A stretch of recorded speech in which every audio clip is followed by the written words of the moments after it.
Our theme for the week is Youth Engagement for Global Action. So welcome all, karibuni sana. Our today's theme, or our discussion today, will be on youth and volunteerism. This is our second day. We started the sessions yesterday. So I humbly welcome you all, karibuni sana, and let's participate. Before we start, there are just a few housekeeping issues. I would like all of us to keep our mics on mute unless you want to talk. When you want to talk, you can raise your hand, then you can unmute and kindly go ahead and talk. We'll have a question and answer session towards the end of the program. I humbly and kindly request all of us to make use of that. We can send our questions to the chat box, and I'll be recording them and we'll discuss them at the end of the session.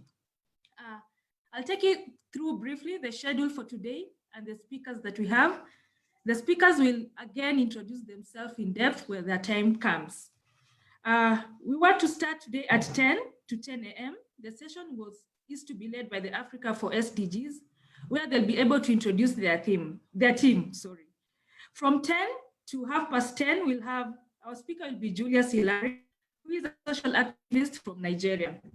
From 10:35 to 10:55, we'll have Gladys Mkamburi, who is the founder for the Ravine Foundation. After that, we'll have Olga Namukunza, that is from 10:55 to 11:15, who's the programs manager for Uganda Network for Young People Living with HIV and AIDS. Okay. From 11:15 to 11:30, we'll have Joshua Ochieng, who is a health advocate. Thereafter, we'll have the breakout sessions. We'll all go into group discussions in the breakout sessions.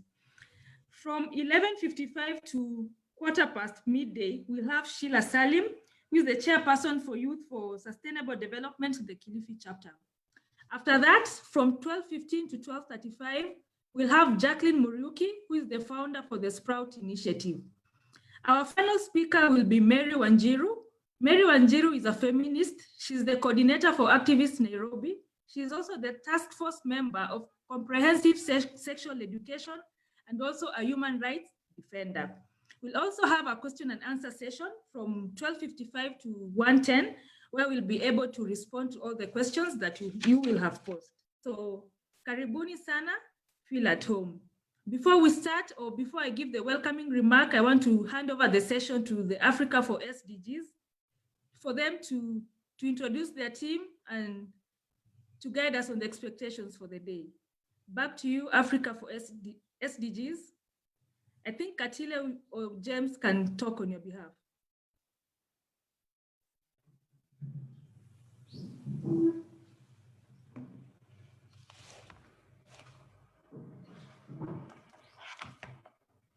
Africa for SDGs, back to you to take it up.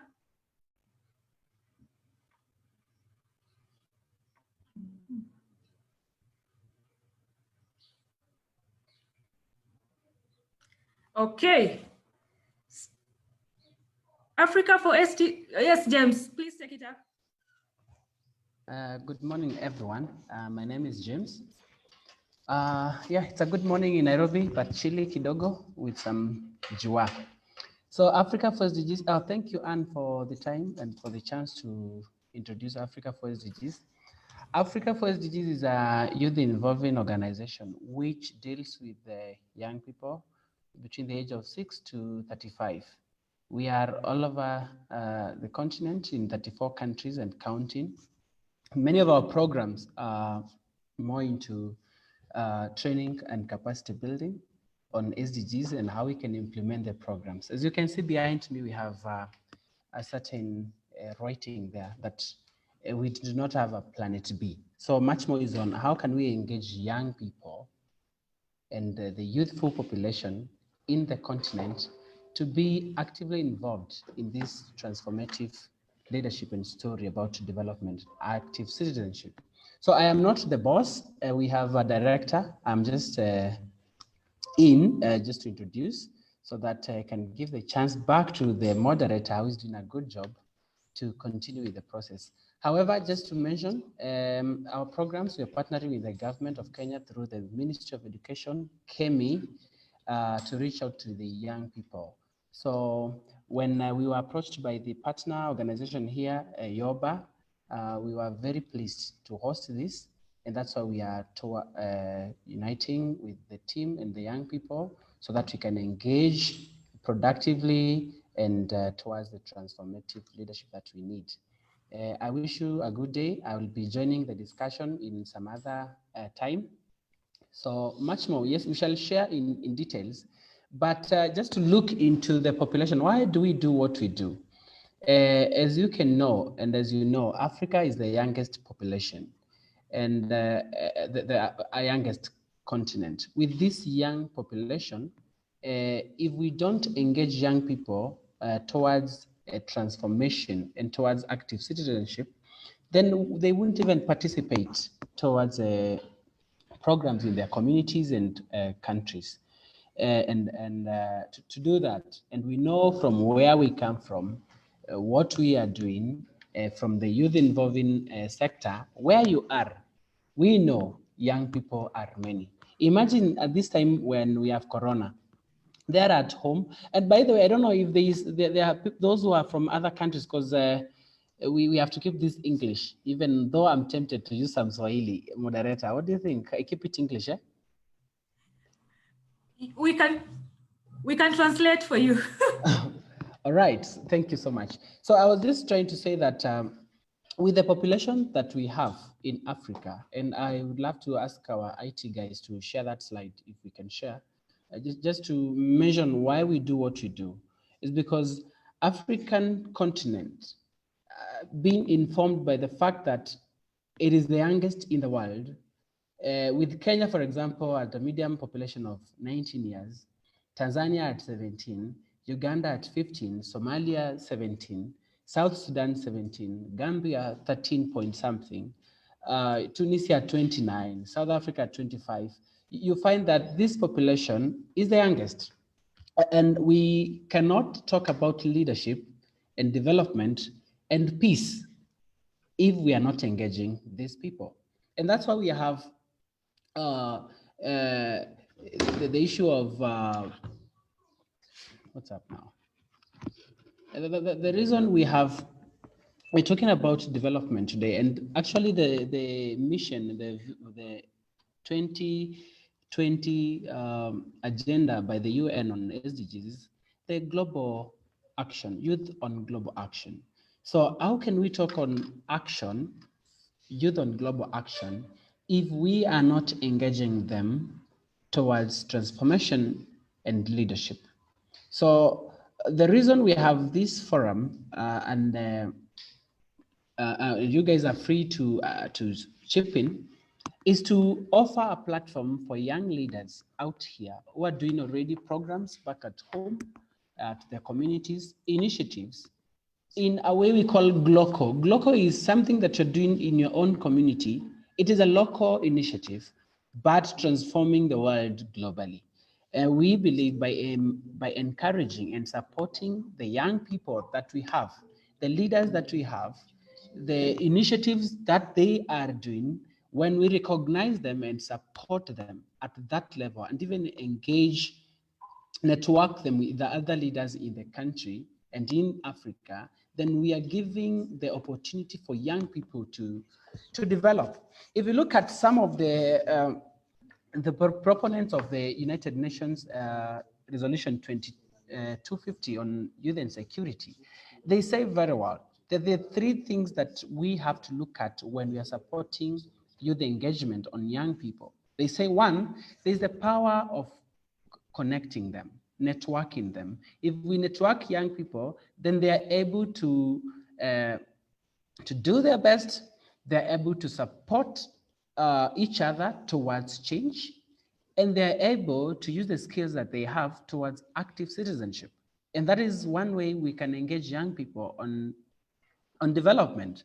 Another issue they usually highlight very clearly that the proponents is on the issue of ability by the young people. The young people have skills, they have the capacity, and they have the ability. So it's a matter of the development sectors, the youth sector, governments, to incorporate and harness these skills to transform the world. The other issue they usually, the proponent that comes clear is about just knowing that young people are many, they are the majority, and they need to be engaged. So there are many things that are well highlighted in that sector of young people. But just to summarize, because I was given a few minutes, is we are in this together. We are going to work together with any youth involving organization towards just making sure young people are engaged, they are involved, and they are supported. We are in this together, and we wish you a very, very, very nice day. And when we're given chance again to discuss on how can we engage young people, then we shall come back again. Thank you so much, Madam Moderator Anne. Have a great day and have a great session. Thank you so much. Thank you so much, James, for that introduction. Karibuni sana. Before we start our discussion with our first speaker, I want just to take you through about the topic today and what volunteerism is. I'm sure many of us have heard at one point the term volunteer. The term volunteer, which many youth that I have interacted with normally don't like doing. They normally say, in Kiswahili, we say kazi ya kutolipwa. They say, why should I do? And yet I'm not going to be paid. So I'll just take you through a few definitions of the word volunteerism. And I'm sure by the end of the discussion, we'll actually now see the need as to why we as the youth should actually actively engage into volunteerism. Volunteerism is a practice of providing your time and skills for the benefit of other people rather than financial benefits. The other term about volunteering is doing something which has a positive impact in the society without having any expectation as a reward. There's also a term that someone said, instead of volunteerism, you can actually use heroism, because volunteers are actually heroes. And why should we focus on the youth and volunteerism? The youth are participants for development, and the youth are normally a symbol for strong, prosperous, and successful and progressive nation. The youth is the backbone of volunteerism, because from the definition that I've said, they're a symbol of strong and prosperous and successful nation who are normally motivated and are determined and have the energy and the optimistic approach. If we look at the different surveys that have been conducted regarding volunteerism, it indicates that 58 to 60% of people who are aged between 18 and 35 are involved in volunteerism in one way or another. We have quite a number of organizations who actually focus on volunteerism. They do the placements. For here in Kenya, we have organizations like UNV, we have VSO Jitole, and many other organizations that we will discuss as we proceed. Personally, I've been very passionate about youth volunteerism since the time I was in college till now that I'm a professional. There are many things that excite me and inspire me to continue serving young people.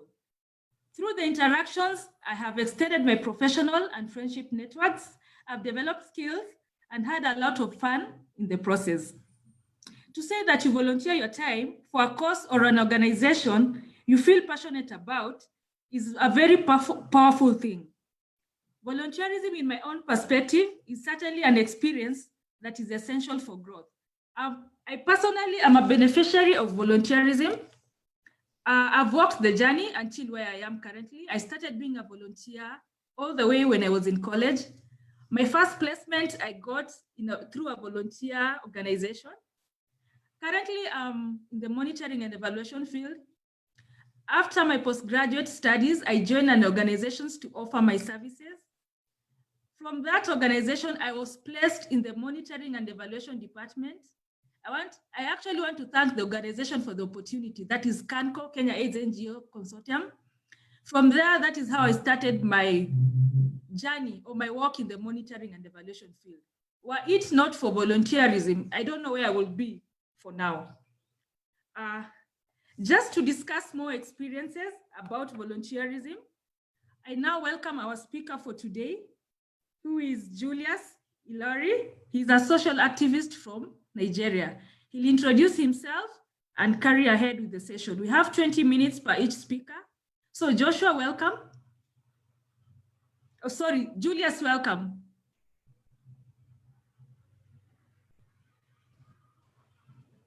good morning, everyone. Can you all hear me?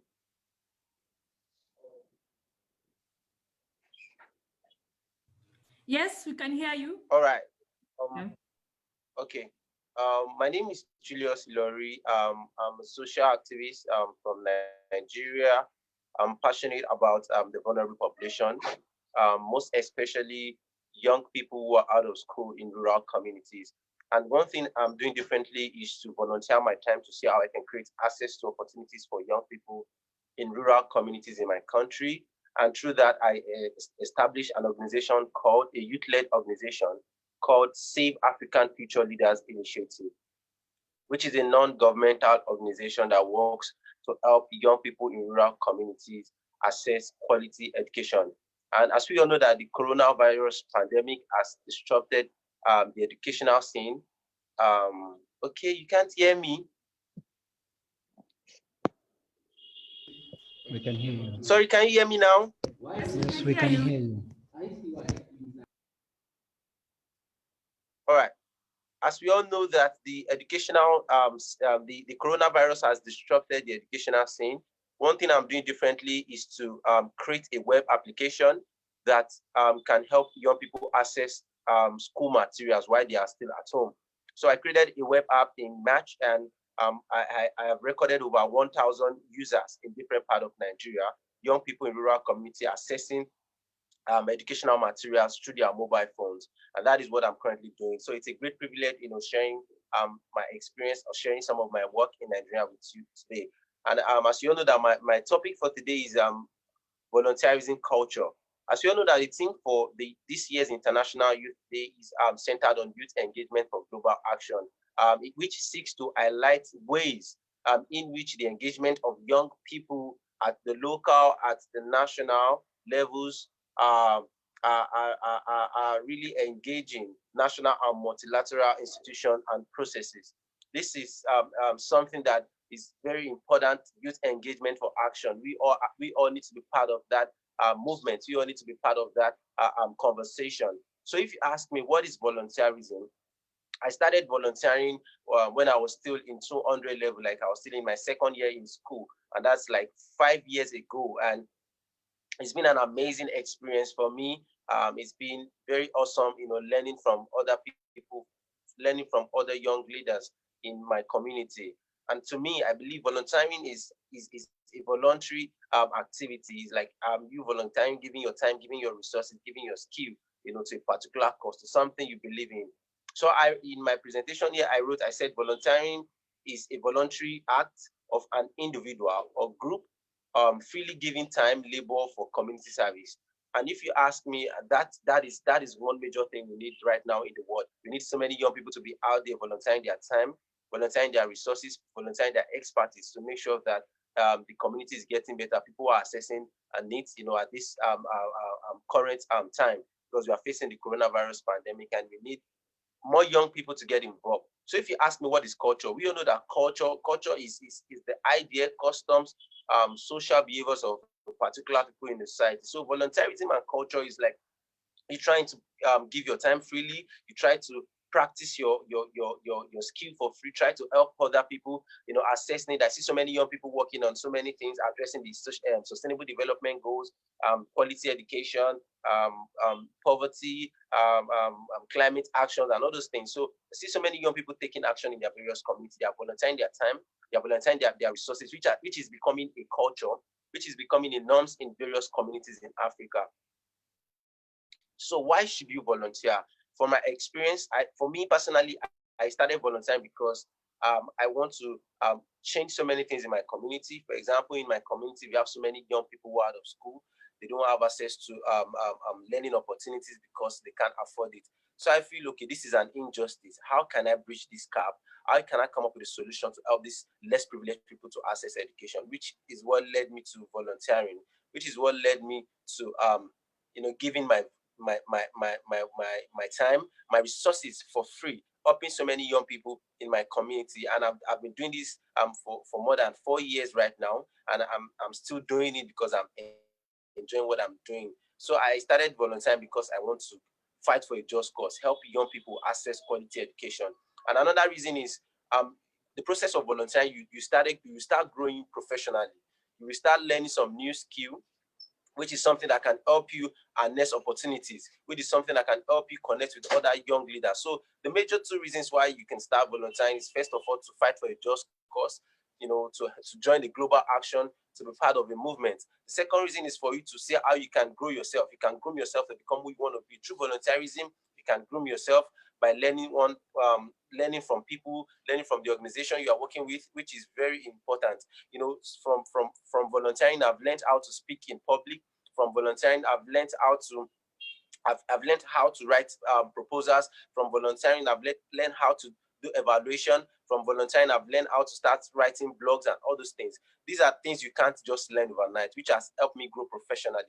So why is it important to volunteer, which is something I've said? So to fight for a just cause, professional development, and so on and so forth.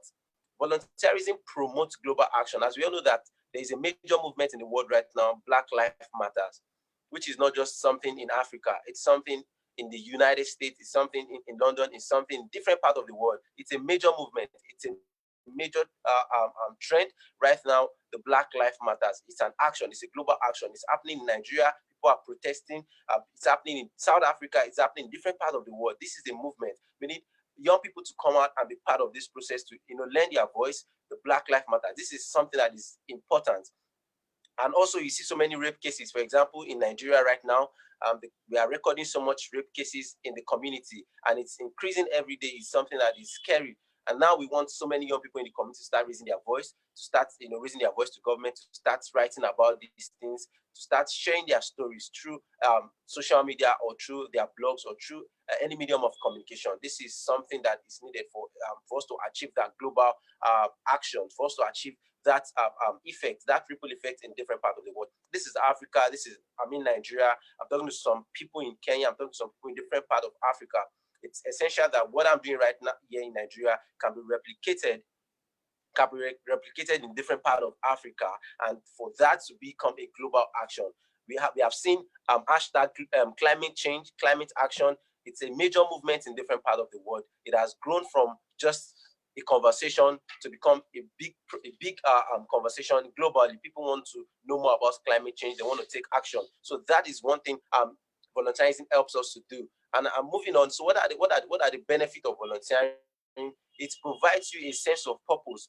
Why are you volunteering? Because I want to fight for a just cause. Why are you volunteering? Because I want to end the issue of rape in my community. Why are you volunteering? I want to help young people access quality education.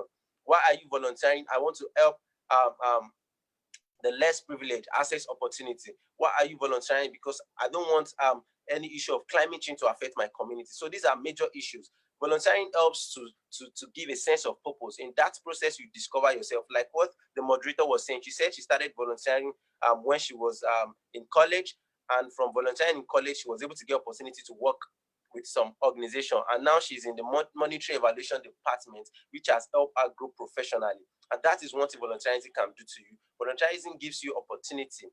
Volunteerism helps you to discover yourself, discover your purpose on earth, which is very essential.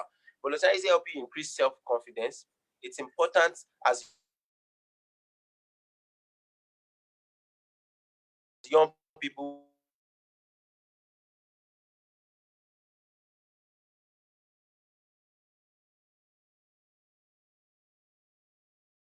for you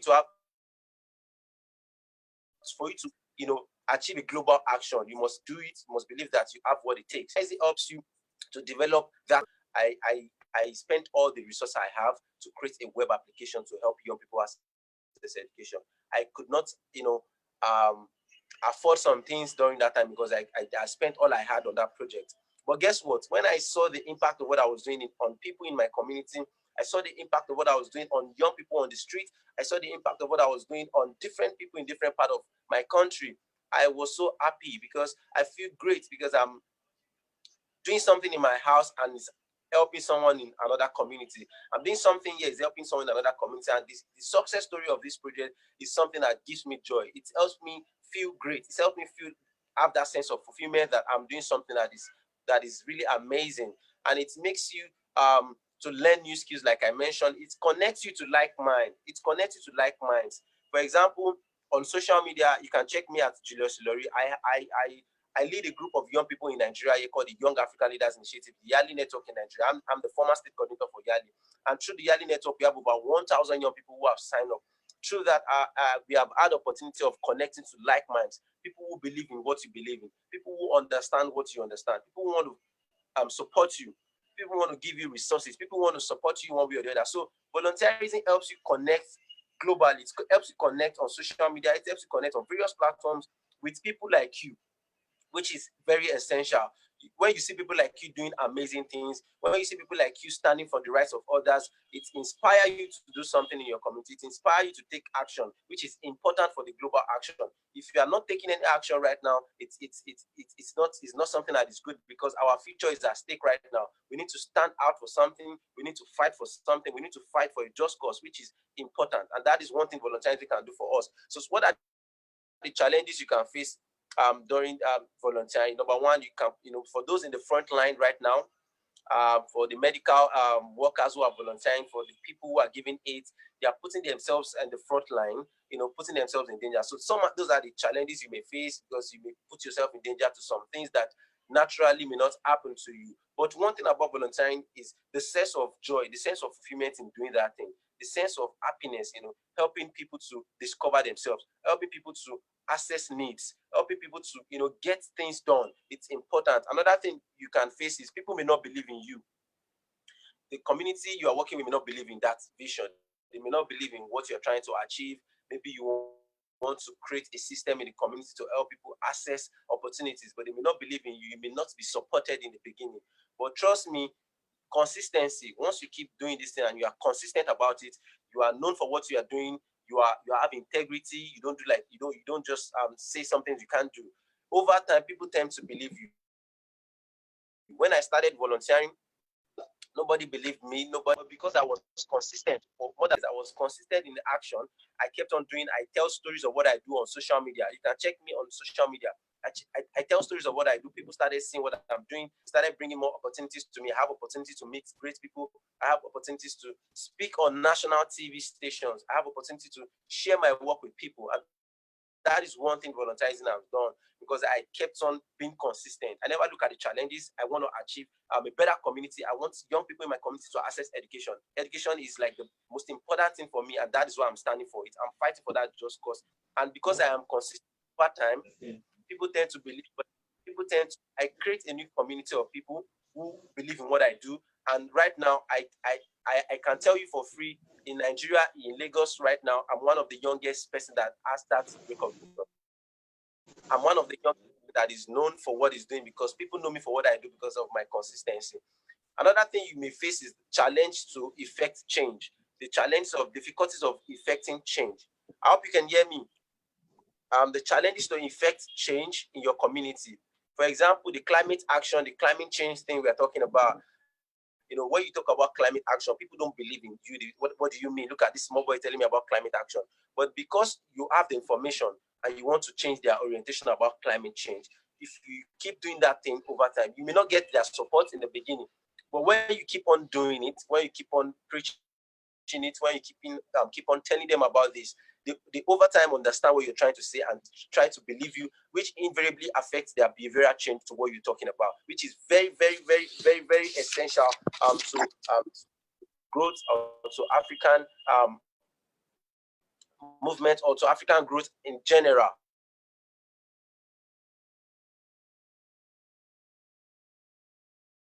So what are the impacts of volunteerism? It can never be overemphasized that volunteerism is something that can help grow. Oh my God, people cannot hear me. I think I can see that in the comment box. Sorry, people cannot hear me. I don't know what's happening. But I can hear you now. I think you had a breakthrough. You had broken, but you're now clear. Okay, all right. So the impact of it can never be overemphasized. People you need to be part of it, because this volunteerism act can help your community grow, can help your local community grow, can transcend from that local community to the national level, which can from the national level grow to the continental level, where it can now be replicated in different parts of the world. So volunteerism has fought poverty, has fought so many, so many injustices, that has, bring benefit to social good. So what are the organizations you can volunteer with? For those who don't know, you can volunteer with non-profit making organization in your country, in your community. You can start volunteering from there. You can volunteer with people like the Red Cross. I don't know, maybe any SDG net organization in your country. For example, in Nigeria, we have so many NGOs, we have so many civil society organizations. You can volunteer your time with them. You can start working with them, and over time, you discover that you are growing gradually, and you are becoming better in your community. You are becoming better in your community on a daily basis. So I want to say this for the last time. I just want to advise every young person who is looking at me right now is, first of all, before you volunteer, you need to build capacity. You need to understand what you're doing. For example, you want to fight, you want people to know more about climate change. You want people to know more about quality education. You need to build capacity. You need to understand what you are saying, because if you don't understand what you are saying, you may not be able to convince other people to get your point. So you need to build capacity. There are resources on social media. There are resources on the internet.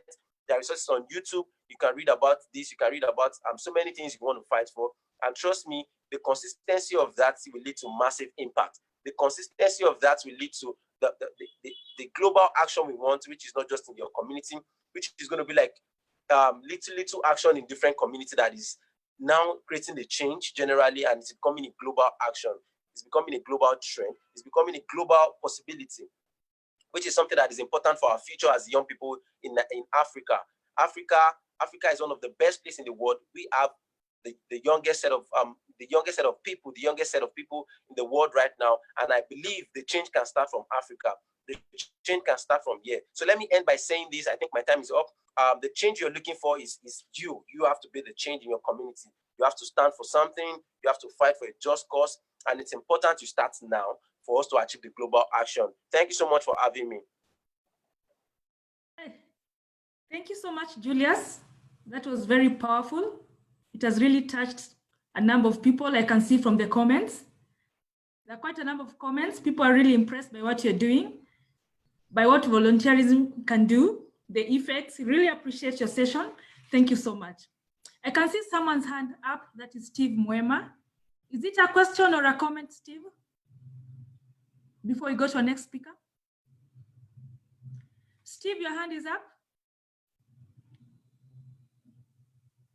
You can unmute, Steve.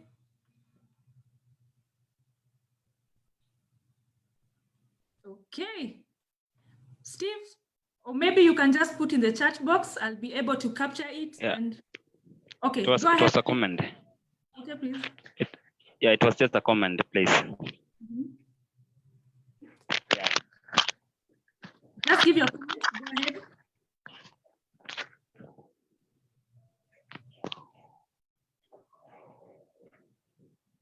Okay. As Steve is trying to connect, I can see we have, I want to recognize the presence of Japheth Marucha.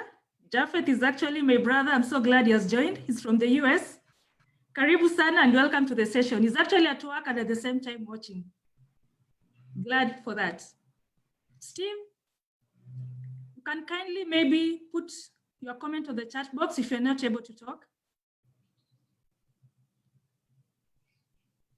Okay. Steve, we can't hear you. Maybe you just put your comment in the chat box. We'll now go to our other speaker. Thank you so much, Julius. We really appreciate what you're doing in Nigeria. We love the passion, and I'm sure it has really impacted the youth in a positive way. We are now going to our next speaker, who is Olga Namukunza. Olga is the programs manager for Uganda Network of Young People Living with HIV/AIDS. Welcome so much, Olga. Please take it up. You can unmute and take it up from there.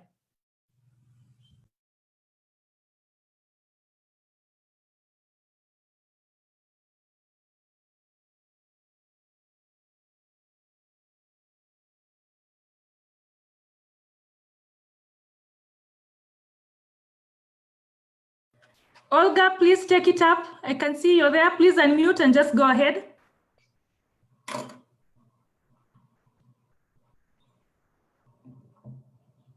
Can you hear us?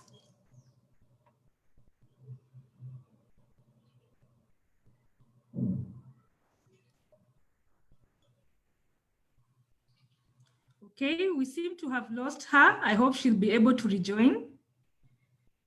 Joshua Ochieng, please take it up again as we await for Olga.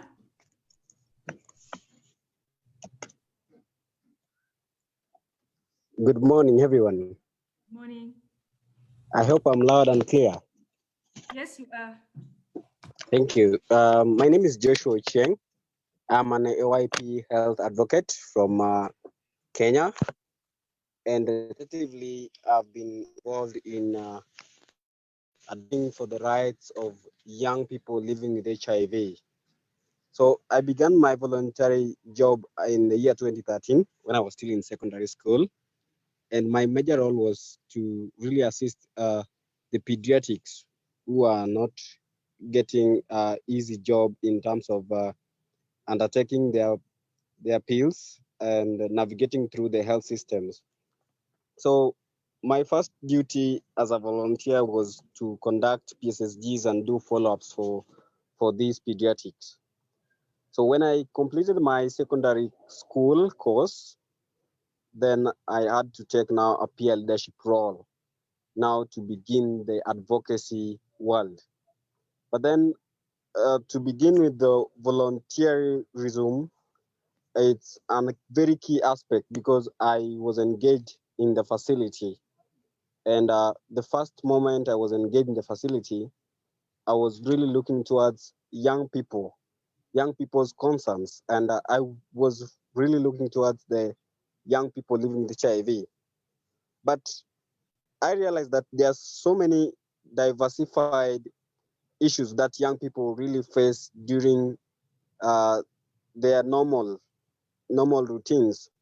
So I took into actions to really go beyond young people living with HIV and to also capacitate everybody in my advocacy field. So the first key point in volunteerism really bring development goals to promote global actions. I want to say yes.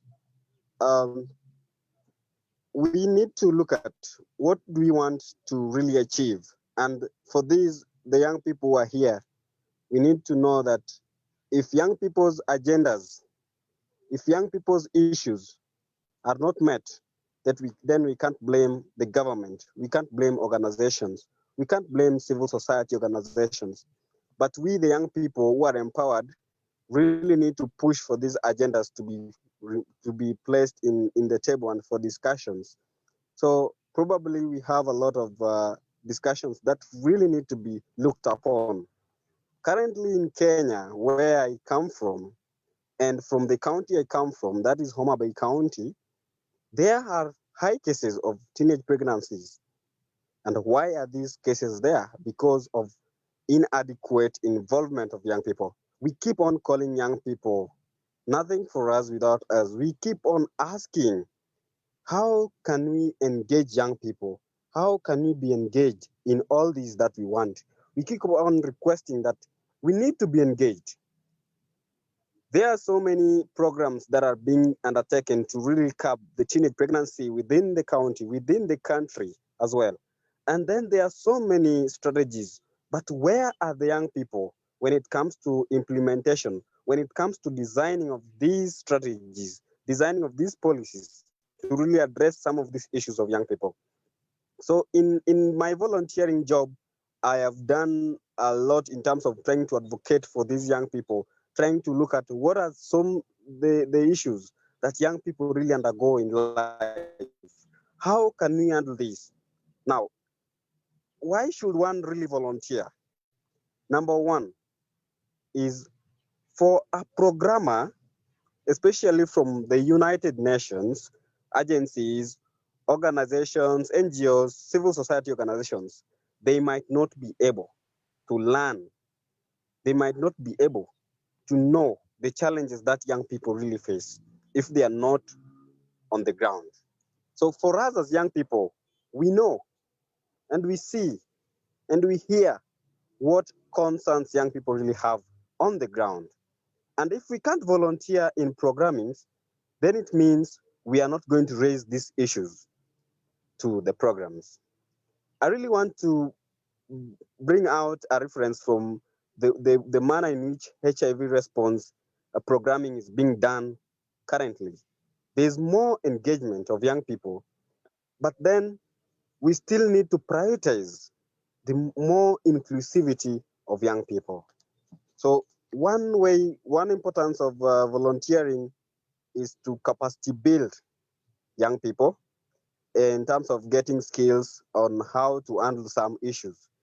Because for the time I've volunteered, I have been capacity built in knowledge, understanding more about young people, and trying also to look at solutions and even giving out issues that we really need concerns about.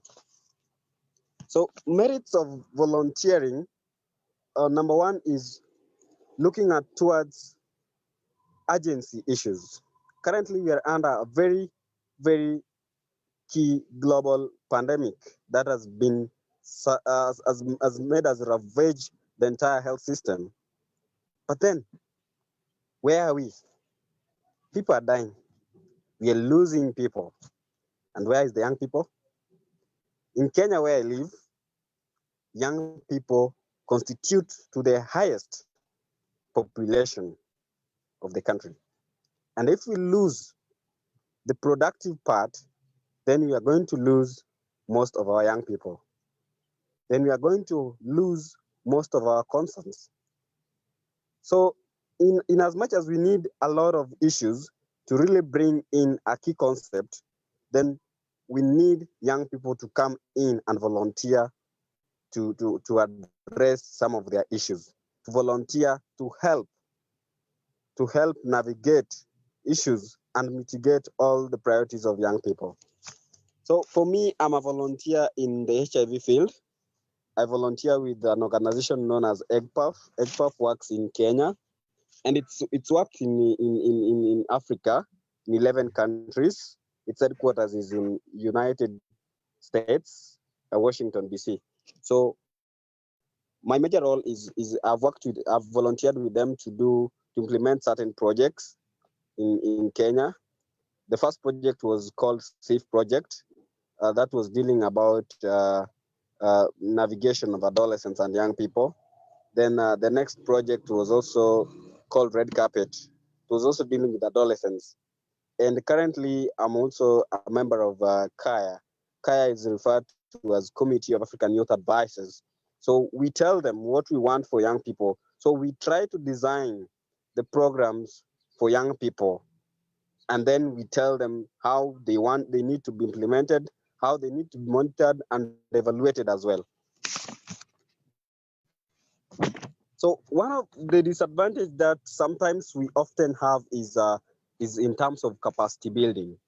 You may you want to volunteer, but then the organization might not give you the chance to volunteer. I know sometimes the organizations have different policies on how should they have volunteerism. And I want to say that some organizations really bring volunteerism in terms of internship, so that they give you some pay, at least they give you some stipends. But what will happen if you don't have these stipends? What will happen if you don't have this pay? It means you will be demoralized to really volunteer. So sometimes young people really have passion to really volunteer, but now how is he going to volunteer when he doesn't have even an handout just to buy him credit? So those are some of the concerns that young people really have in terms of volunteerism, and that's been a disadvantage to us. The global actions that we have, number one is looking at how do we need to involve young people. I want to say that through the time I have volunteered in the HIV response, adolescents have really acknowledged my importance. And sometimes they become very free to really discuss with me so many issues, even clinical issues that I may not be in a position to handle. Why? Because of trust. If today many young people can volunteer to do issues and to do a lot of aspects, and let me talk about especially in bringing development and a perspective of human development, and then doing more empowerment within the community outreaches, then it means young people are going to feel the significance of their fellow peers. The way peers really talk to each other is very different from the way adults really talk to each other. So impacts of health, and health is number one for me in terms of volunteerism, is to really look at what do we want? Because in my definition of health, I look at health as both physical, social, and economical. Mentally, health is not just about the presence of disease or the absence of that infirmity, but health is about the peace of mind. And that's why, for me right now, I don't call myself as an HIV volunteer or advocate, but today I call myself as AYP, Adolescents and Youth People Health Advocate, because I want all the adolescents and young people to really feel the peace of mind. I want to advocate for their rights so that we don't violate their rights, irrespective of their health status, irrespective of their family status, irrespective of their color, irrespective of their education levels. So my key concern is always volunteering towards health, because I believe an healthy nation results to a good progress. Everybody here, even today, if you are not healthy, you couldn't have joined this conversation. So that's why for me, I took the motive for health. But through volunteering that I've done, I have made a lot of navigation through different organizations, and that has moved me to more capacity building trainings. And last year in September, I was in South Africa to attend the Spark Ignite event that was facilitated by the Viv Healthcare Foundation. That was in Lesotho, Sentabale. And the discussions over there was looking at how to address the public speaking skills. And for those who follow me on Facebook, you will realize that I have always been in the panel discussions in different conferences, discussing over concerns of youths and looking at towards how do we want to really bring out this. Because if we give our solutions, then they can also look at how to bring development resources. How do they mobilize the resources so that we can meet all these concerns that young people have? Because we young people, our problems, we have the solutions, but we lack how to handle these solutions. The government has money.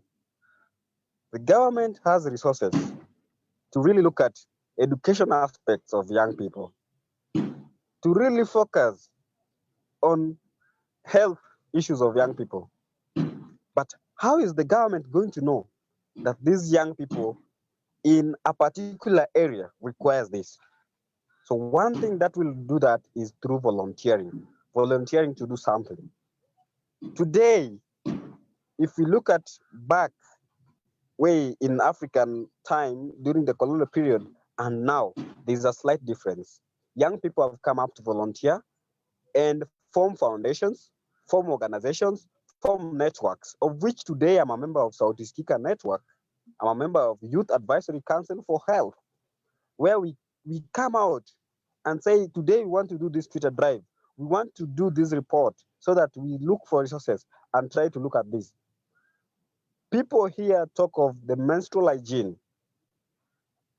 And how does this come?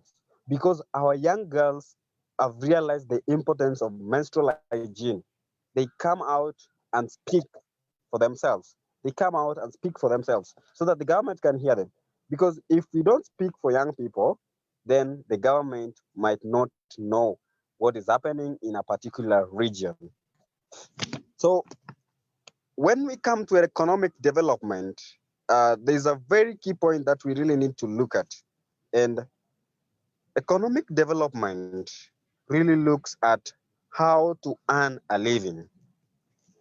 Today, if we can volunteer in the economic world organizations, such as the Food and Agriculture Organization, we can learn how to develop income generating activities, how to develop ourselves to be resilient, how to become financially equipped, skills such as savings. Most of our young people don't even know that we need to save for emergency issues. So these are some of the things that when one starts to volunteer, it can come out and then empower others also on savings, so that we can also bring out the issues of income generating activities. Then we can discuss on how do you want to really prolong our life, because we are the next leaders. But if you don't volunteer today, then you are not going to gain professional skills for you. So for me, I'm a student and looking forward in the next 5 years, what do I want to be? So it means you have to develop your skills at one point. You have to develop your skills so that when you come to a professional level, then you will realize that those skills will help you. Some of us may volunteer today in search of monetary terms, but money does not help so much. So some of us may volunteer today to look at issues on terms of the monetary value, but they may not be able to really get money. Money today you may have it, but tomorrow it may not be there. So at one point we need to look at how can we be resilient in terms of getting to really doing that. Going to organizations that are based on volunteerism, I want to say that it's quite unfortunate that even the African states really admit that volunteerism is good and is a key component of development, but then they don't have space to give young people time to volunteer. And organizations like the NGOs, the IGOs, the civil society organizations really give out aspects to volunteering. But the country itself, some countries are trying to really see how to really make the young people come forth in terms of volunteering to development goals. Let me speak about Kenya. And I know it may have disadvantages, but from my perspective, I have seen merit of the initiative that is being done in Kenya. The only problem that they have is bringing out the political alignment in these initiatives. Number one thing that Kenya really brought was the internship programs, so that they can develop skills. Number two is also the national hygiene program that is currently known as the Kiswahili word kazi mtaani, where they empower young people to do the hygiene sanitization. The only key component, because I support those initiatives, but I don't support the political alignment of these initiatives that are being done now. Because if we bring aspects for youth volunteerism, and then we want to empower young people to really see the essence of environmental conservation through the national hygiene program, then you bring out the political alignment into it, then it means you are going to divide these young people and you are not going to common goal that they want. So my advice to young people today and to the youths today, let's volunteer. And if you know that you want the country, you want your nation to move to the next level of development, to come out from the third world development, to come out from the low income development, to move to the middle development, it is very key for us to volunteer, to learn, to get solutions, to help our government, to help them do resource mobilization, to help them do monitoring and evaluation of projects, to put them. And we can act as very good watchdogs for our governments, so that we put them on toes to really see the essence of engaging young people in whatever they are doing, so that we don't just wait and then after every time when we have elections, then they tell us we will do this for young people. It's time that young people really need to stand for their own. They really need to come out really try and help the government in trying to invest in them. So let's try and do volunteer jobs. Let's try and get capacity. And my concern to the government and other organizations, let us train young people, let us train youths on how best they can volunteer. Let us train youths on skills, life skills that they need so that they can volunteer. Let us give more youths opportunities to volunteer. Thank you so much. Back to you, moderator. Thank you so much, Joshua. That was a very powerful message to the youth. As the parting shot for Joshua said, let us volunteer. Because from the presentations we have, we see many people have benefited from the volunteering sessions. I'll now want to welcome Ambrose. Ambrose will introduce himself. We can give him some time to unmute, then he can do his presentation. After Ambrose, we'll have Gladys. Gladys was supposed to be our first speaker, but she'll be the speaker before we go into the breakout sessions. So please, Ambrose, Karibu, please take it up.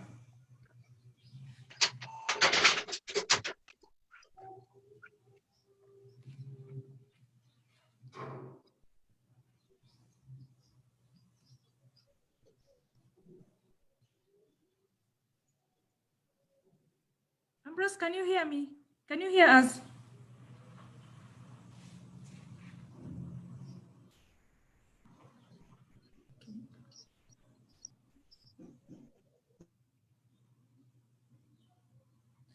Ambrose?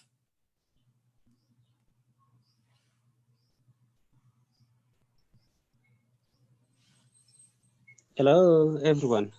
Okay. Hi, Ambrose. Karibu. Yes, thank you. My name's Ambrose Lasoi from Kenya.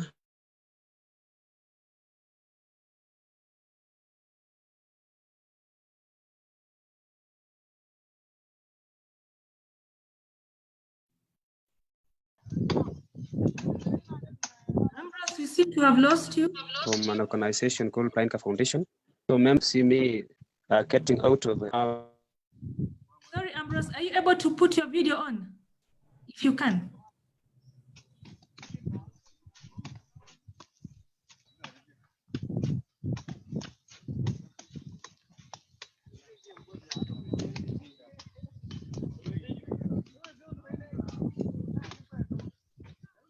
Ambrose, can you hear me?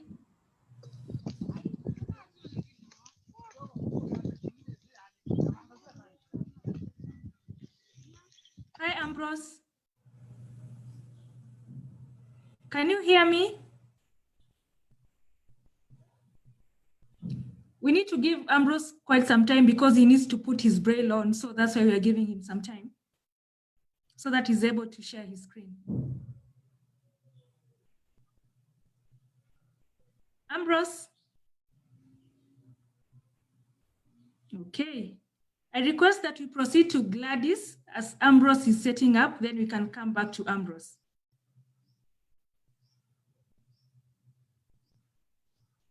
Gladys?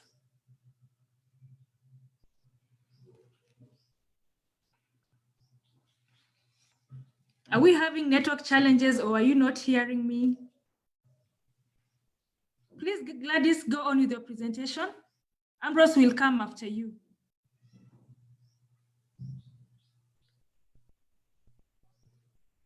Okay. In the meantime, as they're trying to set up themselves, we can address questions. If you have any questions, kindly raise your hand. I'll read those that were in the chat box. And I think one will go to Julius, then the other one will go to Joshua. The first question was, it was just a comment versus a question. My reaction since yesterday, we have been talking about youth. Who is a youth? It may sound funny, but are the disabled also categorized as part of the youth?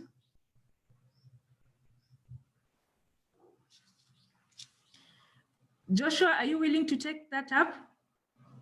Or Julius? Julius can address this, then Joshua, you can address the second question. I'm sorry, please, can I hear the second question? The question was, my reaction since yesterday, we have been talking about youth. Who is a youth? It may sound funny. Are the disabled people part of the young people? Then the second part of the question was, what is volunteering in matters of inclusivity towards our brothers who have disabilities, people with disabilities? So the first part was, who is a youth, and are the disabled also categorized as the youth? And the other bit was inclusivity of the people with disabilities towards volunteering. Okay, Anne, let me just begin. A youth is anyone, an individual who is aged between 15 to 35. Then there's two key things that we really need to define: a youth and a young person. Young person is somebody between 10 to 24. Now, if we have categorized youth, the definition is between 15 to 35, then it means inclusive. Even those who are disabled, those who have disabilities are part of the young people. The problem is that the society has always often left those who are disabled in programming levels. There are different types of young people, there are different types of youths that requires other priorities. And number one is those who live with disabilities. They need more intensive priorities to be considered. So once we start looking at these key concepts of those who live with disabilities, then we need to put them all in the programming levels. They need other concerns. And one of the concerns is the education. The education that a normal youth needs to get, it needs to be also driven to that person who lives with disability. So we need more special needs for those who live with disability.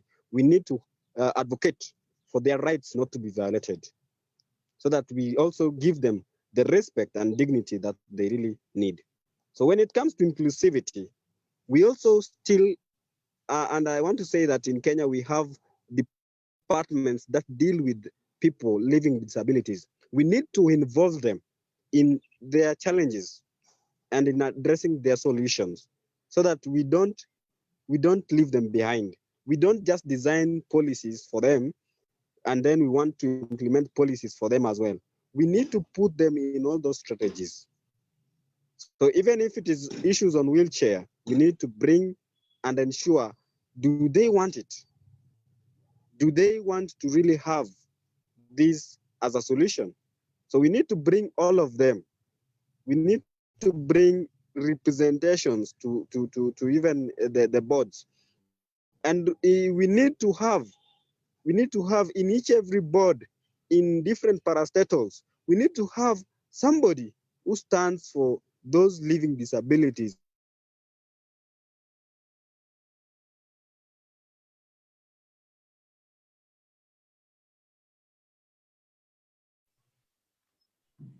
We seem to have lost Joshua, but he had responded to the most part of the question. Unless, Julius, you want to add something before I pose another question to you? Okay, yeah. So in addition to what Paul said, I think one thing we can do on that subject matter basically is to address this from the policy angle. We need to start raising our voice, because if the government can change some certain policies addressing the needs of people with disability, it's definitely going to transcend to the community level. You know, we need a major action from the top, which can, you know, reflect at the bottom.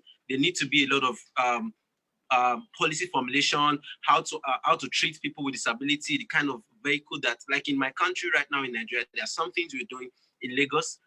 For example, the government had to change some of the buses, the public buses, to suit the needs of people with disability. So right now, there are some buses in Lagos where that can accommodate a wheelchair, that can accommodate someone who cannot walk. Where, those are those things that must come from government. And one thing we can do differently as young people is to raise our voice. We need to come together as one to let the government know about what we're talking about. We need to raise our voice, which is like a role of an active citizen, playing that active citizenship role in our various communities by raising our voice, by shouting it every day to their ears that these are the things we need from them. These are the things that need to happen. These are the things that need to change, because one action cannot really, achieve so much. But if we can come together as a youth movement, saying this every day on social media, on various media platforms, raising our voice, I'm sure this will be well addressed. Thank you.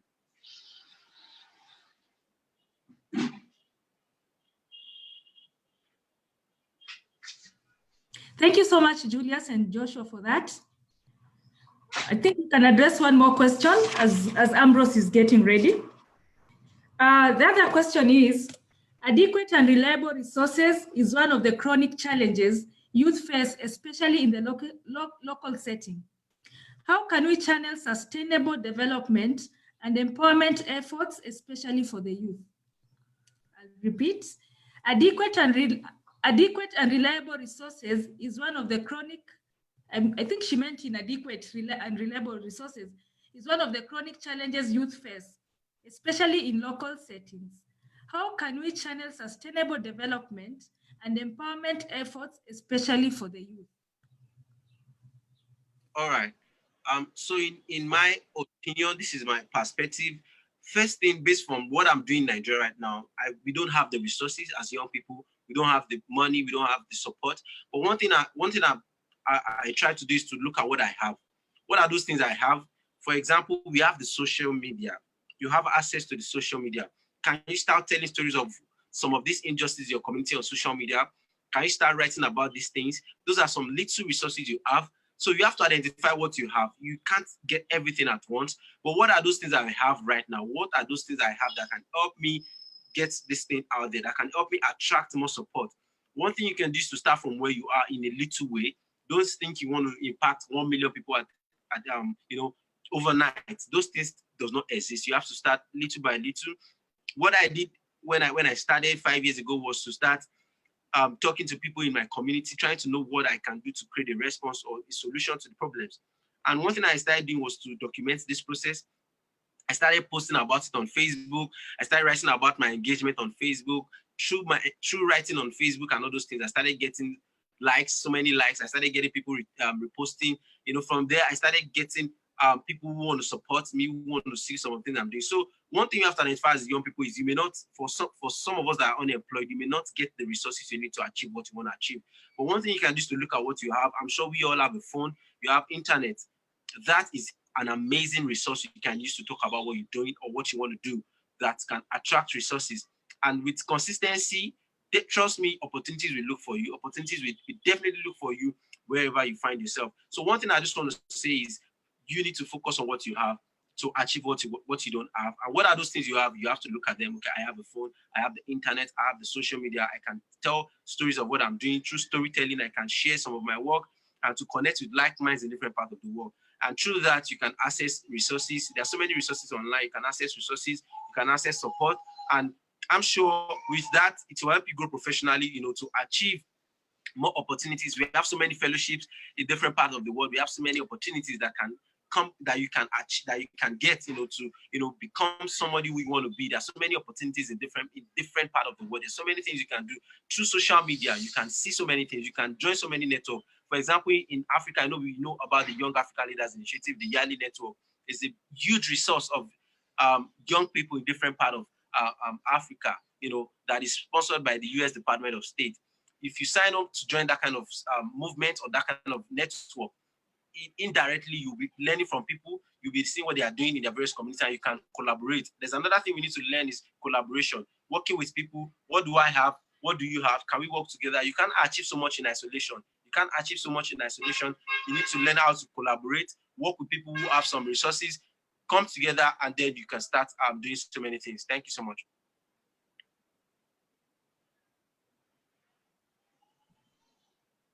Thank you so much, Julius, for the input. I can see a hand up. Wycliffe, your hand is up. Kindly unmute and go ahead. Yes, hello everyone. I'm Wycliffe Chang. I'm standing in for OTZ. I'm the OTZ president under KCCB CAP.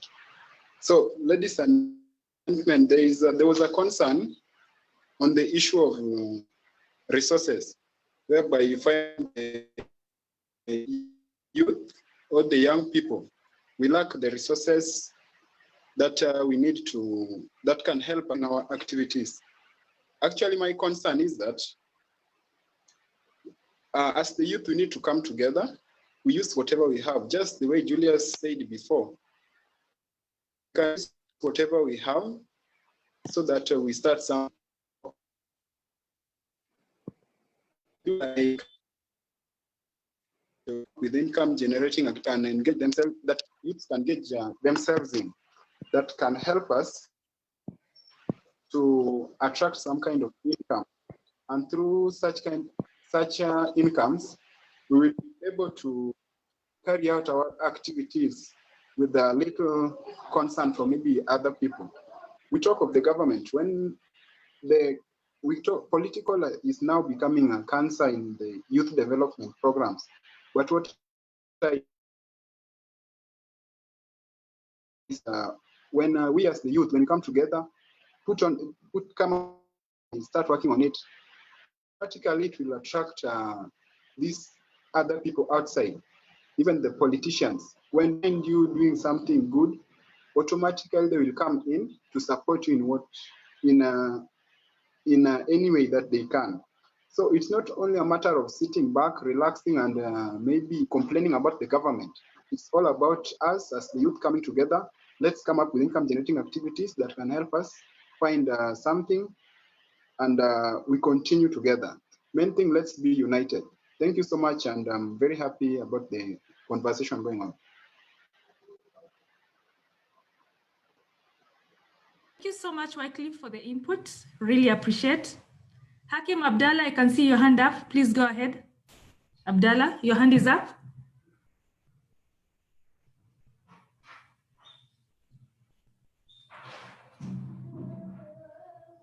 Hakim Abdallah, kindly unmute and go ahead. Hi, I'm Hakim Abdallah from Lamu, all the way from Lamu. I am the founder and the executive director of Maskani Youth Initiative. No, I was just adding up to the last participant who was saying that it's true, yes, as youth, we have to come together and use whatever we have, but we also have to be realistic, you know, because ideas without resources is just like dreaming that you will fly without wings, you know. So for me, I think the unity must be there, the creativity must be there, but we need resources at some point. Either, of course, first is the human resource, is ourselves and our creativity. But then, for instance, I meet a lot of young people, they have so many brilliant ideas, but because they lack resources, they just end up being dreams, you know. And it's just like dreaming to fly without wings, you know. So resources are it's very key for any development and empowerment. So apart from mobilizing ourselves, but also we have to really hold our leaders and politicians to be accountable and to deliver the resources that they should, so that youth can together go ahead and prosper. That's my point of view. Thank you. Thank you so much, Abdallah, for that. It's time now we go to breakout sessions. Breakout sessions, these are groups, will be put into groups where we'll do discussions. And like the one-on-one discussions, we'll do the discussions in our various breakout sessions. Then after the discussion or during the discussion, kindly take notes and appoint one person who will present after the breakout sessions. I'll repeat, we'll have 4 breakout sessions. I'll read out the questions. There'll be group session 1, 2, 3, and 4. In your each breakout sessions, kindly discuss the questions that will be given. If you are group number 1, you'll discuss question number 1. If you are group number 3, you'll discuss question number 3. If you're number 4, you'll discuss number 4. Tackle one question per group, per breakout session, not all the questions, but one. Kindly capture the notes or the discussions, and you'll have one of you to discuss to present whatever you've discussed. I've not addressed all the questions in the chat box because during the breakout sessions, we'll also have time to discuss or to answer those questions. The first group, the questions are in the chat box. We'll also be able to copy in the different chat box as well. The first questions will be for breakout session number 1. You'll tackle, in your own perspectives, what can be done to encourage the youth into volunteering activities. Number 2, discuss areas and avenues for volunteering and at least mention 10 organizations that one can be involved in volunteering. The third one is, what kind of volunteer activities should young people in Africa engage in to improve communities in Africa? And 4, when talking of resources, what resources are available in Africa to use in volunteer activities, and what are the benefits? The questions will be copied in the chat box, so please be sure which one you're doing. If you go to breakout session 1, please tackle number 1.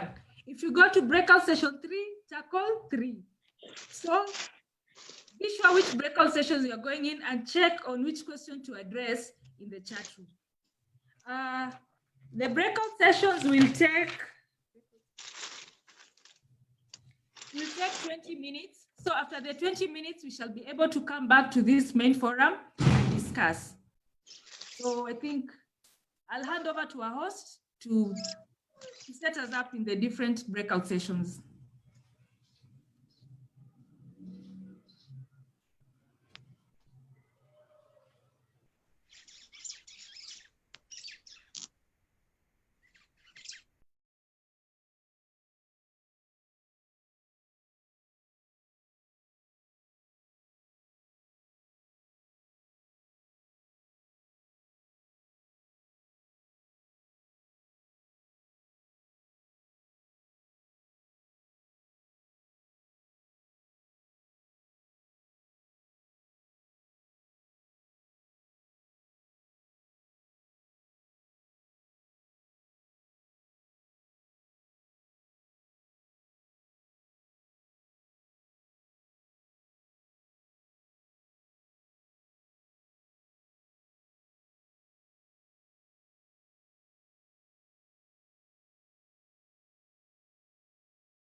youth lack motivation, they lack interest.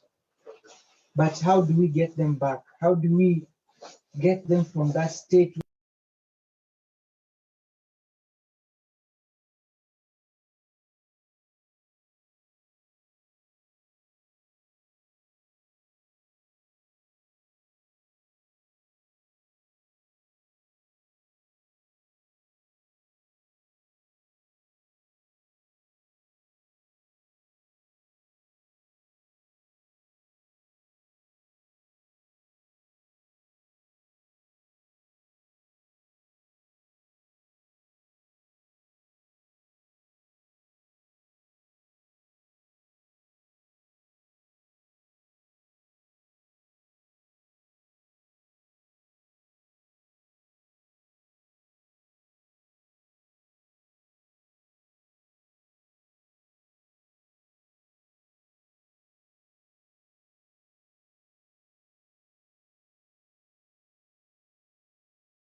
Are we all back? Is there a breakout session that hasn't come back? Okay, we are in. We are in. Okay. James, are you there? He is not available. James, are you there? He is not available. Yeah, I'm back.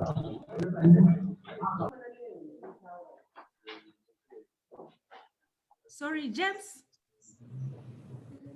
James is not available, please. James from Africa for SDGs. James is not available. Okay. Hey. I think it's now time to present whatever we've discussed in our breakout sessions. We'll start. We each have. We are really running behind time, so we need to fasten. Whoever is presenting, please do it chap. Let's go to group one. Who's presenting for group number one, breakout session number one? I think we should give each other like 3 minutes to present. Breakout session number one, kindly present your deliberations, your discussions.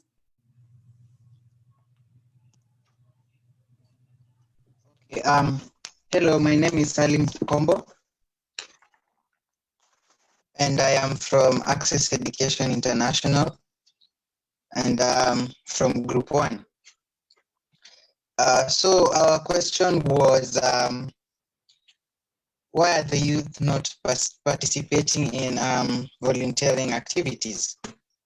So we started first by identifying why is this the case? Why are our youth not being involved in volunteering activities?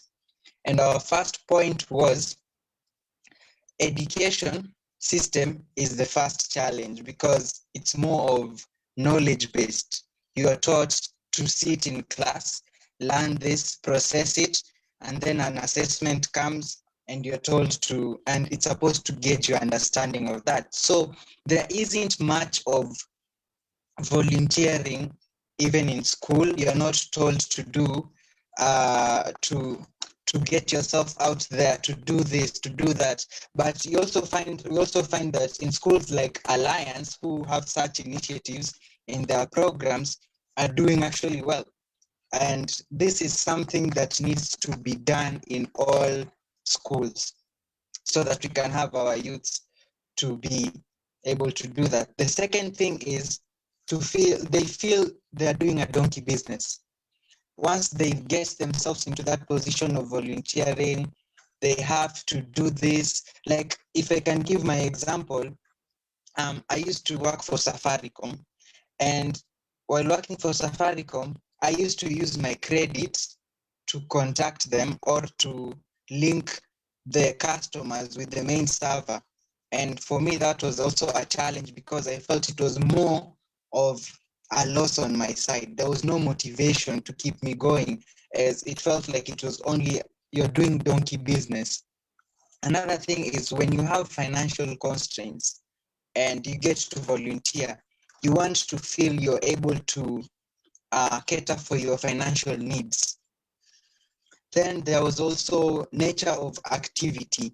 Sometimes the activity you wish to participate in as a volunteer requires a certain resource, and you're not able to acquire that resource.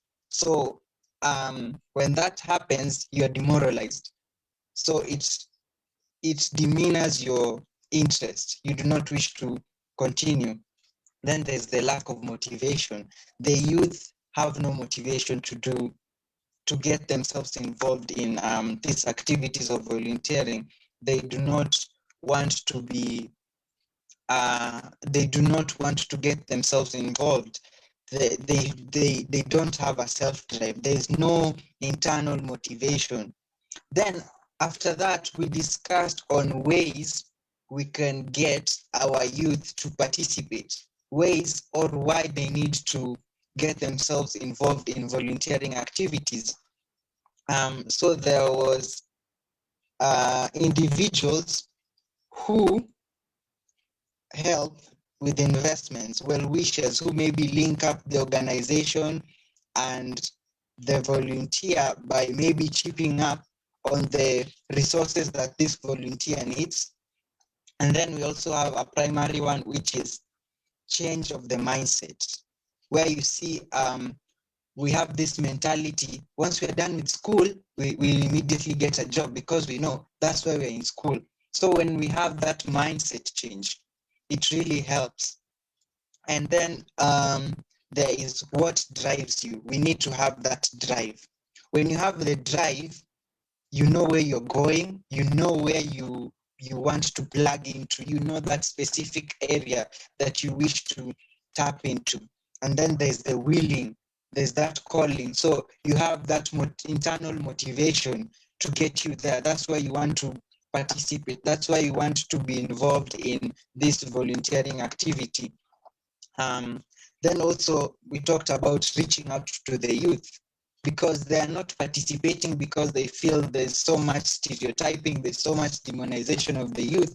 So they feel even if they get to come up with a certain idea on something, someone will just tell them, they would brush them off, which also demoralizes them. And then there's also the aspect of us youth reaching out to our own, reaching out to them so that they don't see that they are alone, but we're also with them, and we are the ones who need to get ourselves out there. And how can we get ourselves out there is by volunteering.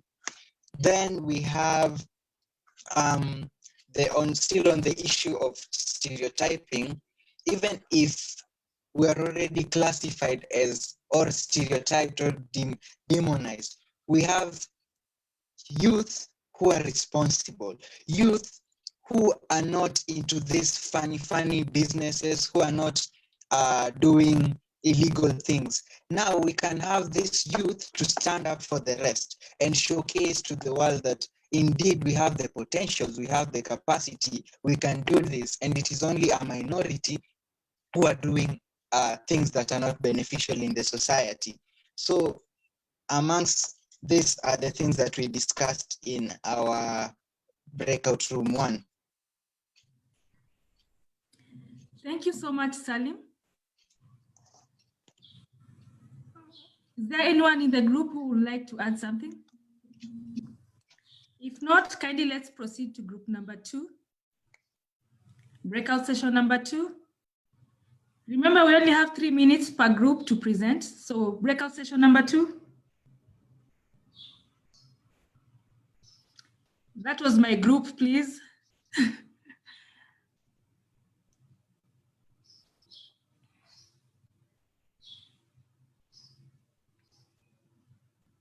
Breakout session number 2. Then you can present if it was your group. No, I want someone else to do it.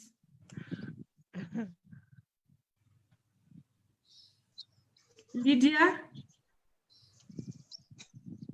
Moses, you are my group members. We'll come back to you. I haven't forgotten you. Let's go to session 3. Okay. So okay, Mary, fine. Go ahead with session 2. Yes. Breakout 2. Okay, thanks. Sorry? Kindly proceed. Oh, okay. So yeah, we were answering avenues and areas whereby you can volunteer, and we listed a couple of organizations you can volunteer in. You can hear me, right? Oh, okay. Yes, Okay. Kindly proceed. Okay. So the areas and avenues we listed down, they include maybe environmental sector, human rights, or you can volunteer with vulnerable groups such as the disabled. You can also volunteer in community projects or youth organizations. So as we listed out our avenues, we realized you can practically volunteer anywhere, literally. You can volunteer in that company you want to work for. You can volunteer in that community project working just outside your house. You can volunteer for the SDGs. You can literally volunteer in any sector you want to volunteer in. It's just a matter of just showing interest and, should I say, getting involved and applying for it. Just show that you're concerned and you're interested. I liked how group 1 mentioned the mindset factor, because we also discussed that in our group, whereby we said just the youth should be more inclined to learning a lot and to developing their skills. They should not just sit down and expect to get employment, because if you look at most job descriptions, they at least require a minimum of one working experience, which you can get from volunteering. So yeah, that's another point mentioned. For the organizations we listed down, wow, there are a lot. I'll just mention a couple of them. You can volunteer with Red Cross, the UN, UNDP, St. Joseph Ambulance, St. John Ambulance, Global Organization for Climate Change, Human Rights Organization, Amnesty, UNDP, community-based organizations as well. You can volunteer in a hospital. You can volunteer with Youth Alive, with Kenya Autism Society. You can even volunteer in clubs, in your school. Basically, you can volunteer anywhere you just want to improve your skills on. Yeah, I think I've tackled everything we discussed on. Maybe to add on the challenges, as mentioned by Group 1. Oh, sorry, before I go to the challenge, as a disclaimer or a parting, a thought to consider, consider asking for a letter of recommendation after you're done volunteering. This will show credibility of your volunteering experiences. Oh, okay. For a challenge, yes, the mindset issue, change your mindset and embrace the job world. Do not always expect to get employed. You can also start your own initiative or entrepreneurial practice. Yeah, that's it. Thank you so much, Mary. We are now going to group number 3. I'm kindly requesting that because of time, we now change from 3 minutes and we strictly use 2 minutes per group. Kindly try and summarize your presentation. Group number 3. Okay, thank you. I'm Ephraim Mbuji, and we were from group number 3. We were tackling a question on what kind of volunteer activities should young people in Africa engage in to improve communities in Africa.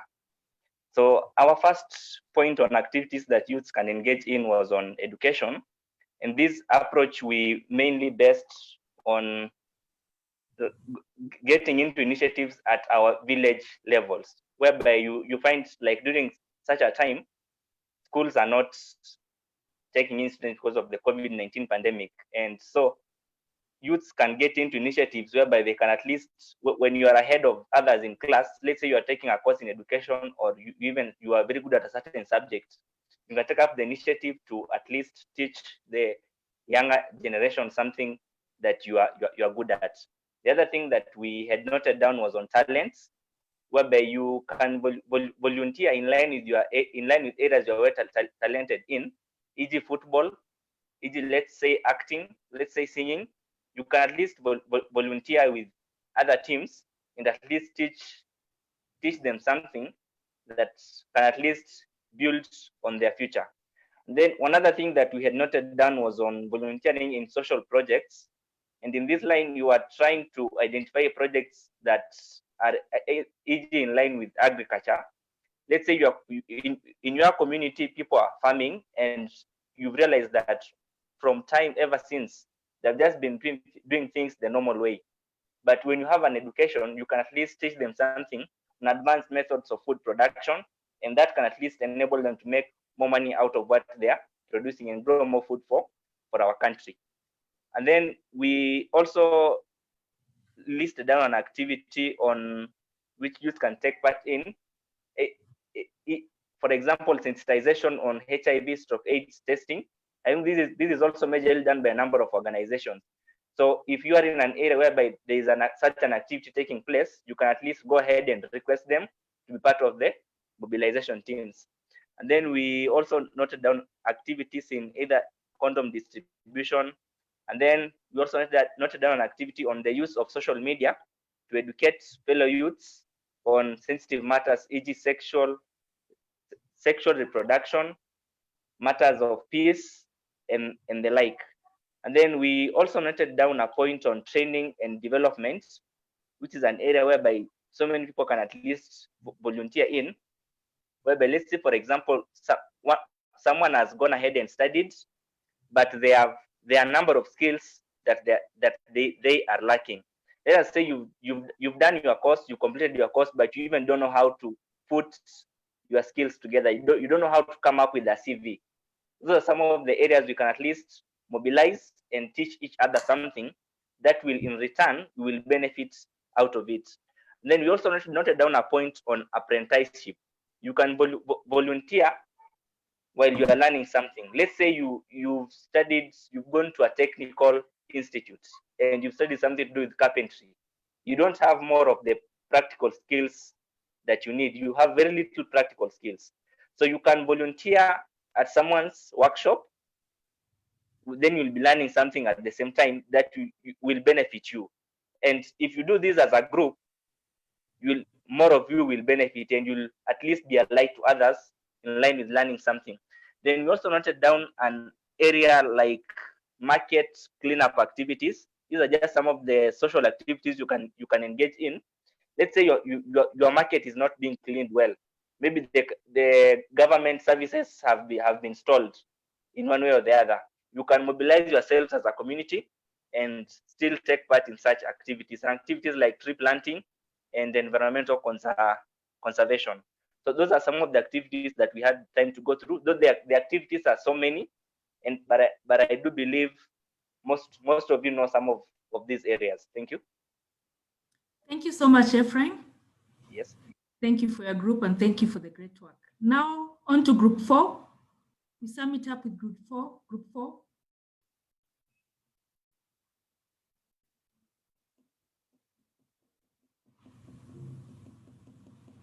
Breakout session number 4, it's your time to present the discussions that you had.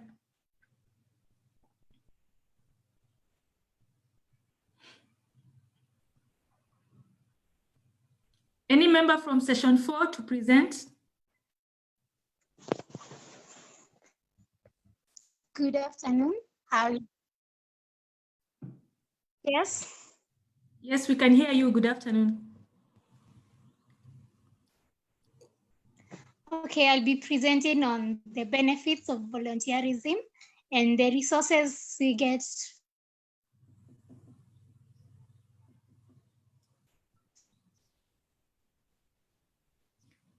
We seem to have lost you. Katile? Any member from the group who can take it up as she reconnects back?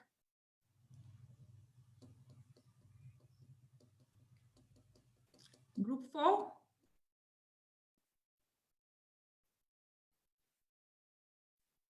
We also see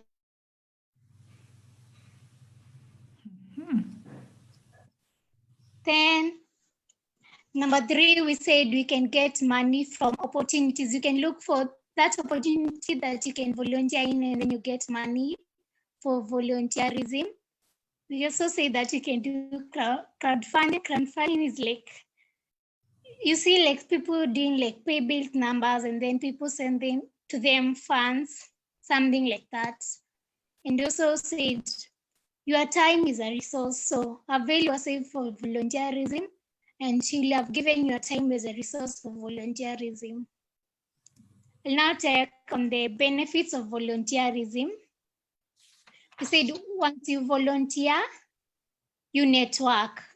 So you get to know other people, you get to get other opportunities that you don't know, and that's in that way you'll connect with others. Another thing is that volunteering is good for your mind. You get stress relievement, you get like if you're feeling depressed, you get that fulfillment. In volunteerism, you also build your skills. They are like soft skills that you get in volunteerism in a certain company that you don't have personally. So you will have built your in another place, maybe in an office. You don't know how to write a CV, you don't know, those things. So we also have you contribute to the welfare of the society. Volunteerism is like giving back to the society. So once you volunteer, you are you're contributing to the welfare of the society. And then the last point is get numbers and go and volunteer. And it's not a must that you have resources, just go and volunteer and people will come up and back you. So for as long as you are looking for that opportunity that people want to get to give you money. And to finalize is that once you volunteer in a certain company, maybe when they are looking for employees, because they know your skills, they can consider you to have the opportunity for employment. Thank you. Thank you so much, Katile. Thank you, everyone, for the good work you're doing in the discussion groups. We're now going to the other session. Before that, I'd like to invite Joe. Joe Bonga is the CEO for Africa for SDGs. He has quite a small presentation to give us before we proceed. Joe, karibu. Yeah, thanks so much. And I just wanted to say thanks for the amazing engagements. I think it's very, very fruitful. I just wanted to appreciate the fact that we are honoring the aspect of engagements through volunteerism. And as an expert on SDGs, I just want to say that without volunteerism, we won't be able to build the SDGs to the levels that we want them to be at. And one thing that I want also to say that as a young person or any individual, you are always volunteering. I don't know, we shouldn't think of it like a big new thing. You're always volunteering. I mean, I'm always volunteering. I have friends, they're having birthday parties, they invite you, you're like, should I go, should I not? Then you go, you volunteered your time, you know? When you go to drink with your friends, to play with your friends, whatever you're doing, nobody's paying you to go to a party, but then they will always say we were 500 people, we were 200 people, it was lit. And maybe you are a sanguine like me, so you are the party maker, you make the party interesting. So what happens is you volunteer the skill, you volunteer your charismatic personality into a party that maybe would be very boring. And we know parties that can be very boring if so-and-so is not there. It's just like this Zoom call. We're very happy to have Katila, we're very happy to have Anne and many other guys that we're gonna have. And so there are people we know, if we can just have these guys on board, it's gonna be fun and interesting. We volunteer. Actually, almost 80% of what we do on our daily basis is volunteering. So if the aspect of volunteerism should just be seen into like what I'm really keen on is how do we influence young people to engage in what we call innovative volunteerism. And innovative volunteerism is just, for example, I'm invited to a party and I go and they tell me, it's like, if you're a Christian, I'm sorry for those who are not, let me use the example of Jesus. The wedding in Cana, Jesus volunteers and he's going to the party and the mother says, hey, son, there's a problem here. These guys are out of mvinyo, man. Like these guys, wamefungiwa mabana manini, so wamekuja tu hapa na imeisha. So what happened is Jesus says, okay, fine, mom, but my time is not come. And this guy, this guy's like, my mom, my time has not come. And the mom is like, no, you gotta do something. And I'm very sure she called him all the sweet names, Baba, Boy, Junior, do something. And Jesus relented and said, okay, fine, tell them to fill all these pots of water with water. So they filled all the pots with water. And I know some of you are already feeling like that's the party you should have been, huh? Anyway, so what happened is Jesus turned water into wine. So, in as much as he volunteered, nobody paid him. In as much as he volunteered, he did something innovative. So I just want to say that volunteerism is going to be the next big thing. Everybody's going to be volunteering, but it will reach a point where people are also choosing who volunteers. And the choice of who volunteers will be determined by the aspects and principles of innovation. Like somebody, I think in my office, there's nobody I've ever hired who is not been a volunteer before. So I like people to volunteer before, because when people are not paid to do something, they tend to give out the true nature of who they are.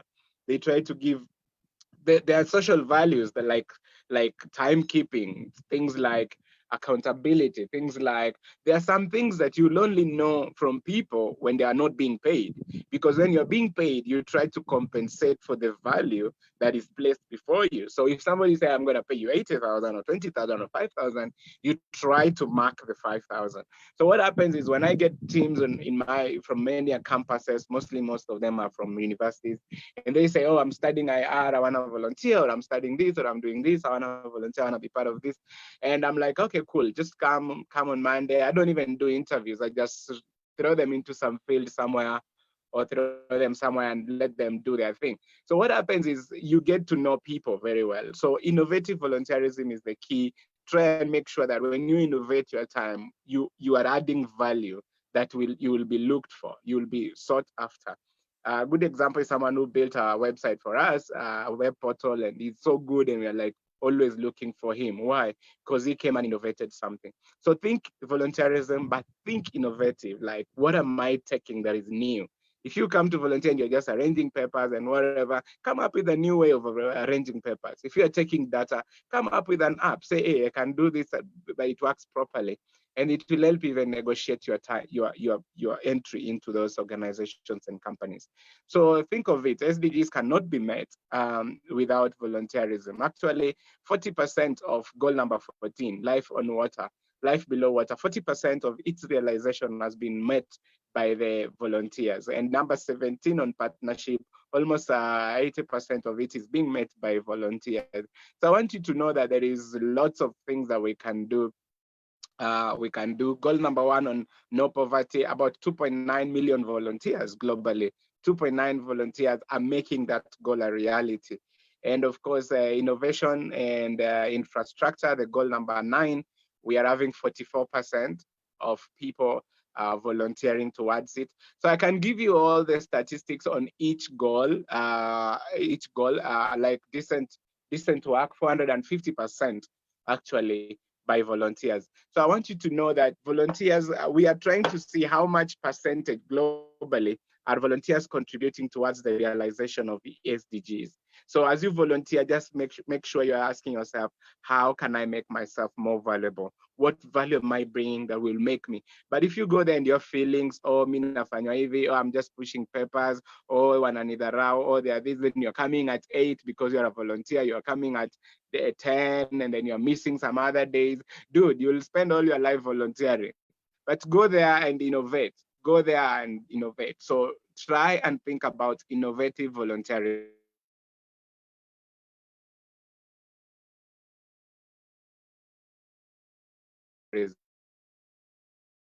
How do I get? If I came to Gali or Mudokoi or whatever, you will have Maria on TV and stretch my legs on a sofa. I'll be the kind of guest you are not interested to have. And if you hear I'm coming, you'll be like, hey, that guy. But if I come in and I do something and I improve something, definitely you want me. And even if you hear I'm visiting, you will be very happy to have me. And just as well as even relationships, there are people who volunteer to come to your house and to come to your hostel, but you'll be more attracted to those guys who bring innovation to your small crib. Maybe they make the house look cleaner, the utensils, the whatever, the stories, the movies, all those. So in life, we are looking for things that make us think differently, and we are looking for things that make people uniquely standing out. So as you volunteer, take that chance as an opportunity to show something that is different. Take that chance to show who you truly are that is unique. Otherwise, if you're just volunteering and you're all the same, remember 74% of Africa is young people. And that in Africa, we are all young people. We have degrees, we have masters. So it's no longer viable to say, I have a degree, they should pay me this, I have that. No, it's about, yes, we 10 of us have degrees, but in reality, I am presenting something uniquely to me and unique to this organization or company. So that's what I want to say. At Africa for SDGs, we welcome you to volunteer with us. We work with you wherever you are. In fact, we are running something called community training, community learning centers. As you can see, I'm in the village. We are trying to set up stuff. So wherever you are, you can develop a learning center, a learning community, I would be willing to support you as long as you can mobilize 10, 20 people, or 5 people, and then you establish a training. That's a way of volunteering. We are trying to bring what we call innovative knowledge transfer and skills implementation. So wherever you are, you can just say, hey, I'm in Makueni, I have 5 friends or 10 friends. Can you guys come? We capacity build them. We'll definitely come. And if we don't come, we'll definitely help you to do it. So we just want you to be useful where you are. We want you to be useful in what you can. And we want you to understand the SDGs and be able to volunteer innovatively towards the realization of these very, very important global goals. Otherwise, thank you so much again. I'm so interested. I'm so happy that we organized this. Katile, thank you, and the rest. I'm so happy. I've been following, I'm following, and I'll follow to the end. And I look forward to making new friends as well. So thank you so much. I can see Honorable Mwendwa there. Hey, karibu sana mkubwa. And Nick Mwanzia, is that your office? Because now I'm jealous. So, yes. Oh, it's just my house. Nowadays, not going to the office. Okay, that's awesome. So thank Just you guys. to the office, at least it saves some rent and such. All right, thank you. It's a nice, cozy one. I mean, it's cozier. So thanks, guys, and let's hook together and do something. Africa must change, and we are the people who must make Africa great than ever before. So thank you so much. Thanks. Back to you, Anne. Okay, thank you so much, Joe. Thank you for the insights.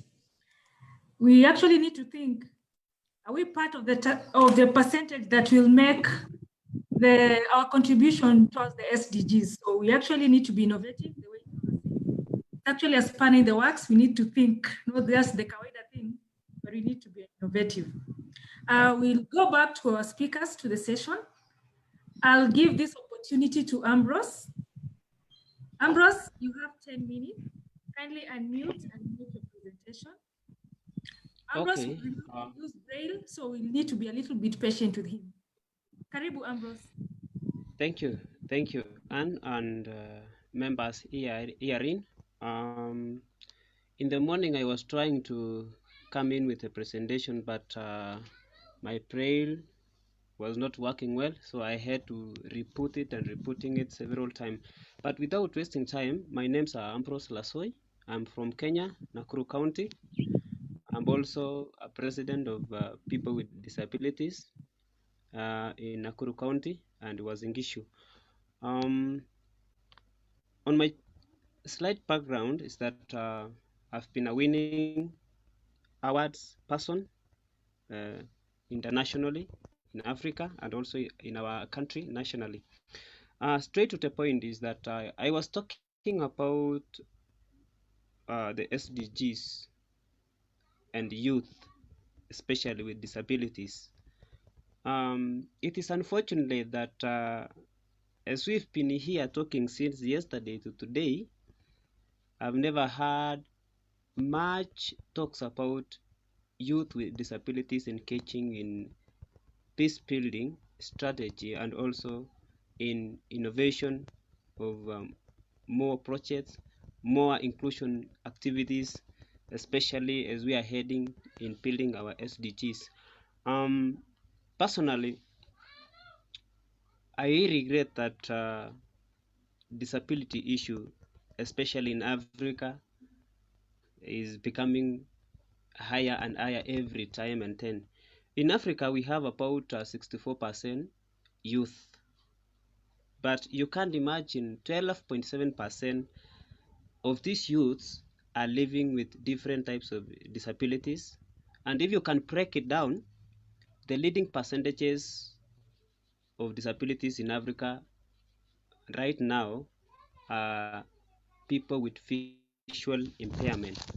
It is followed by people with a physical, or we usually call it a physically challenge, and it is followed by people who are deaf or dumb, and then followed by people with epileptic, and also followed by people with a diabetic. Yet the diabetic has not been gazetted as a disability, but that is the ranking of our youths in Africa in terms of prevalence of disability. Personally, I want to say that youth plays crucial part in peace strategy, towards our SDGs in Africa. And I want to urge the members here, those who are within us here, as much as we are talking about innovations, as we are talking about peace building program, as much we are talking about education, we are talking about voluntary work. Youth with disabilities are really engaging on a societal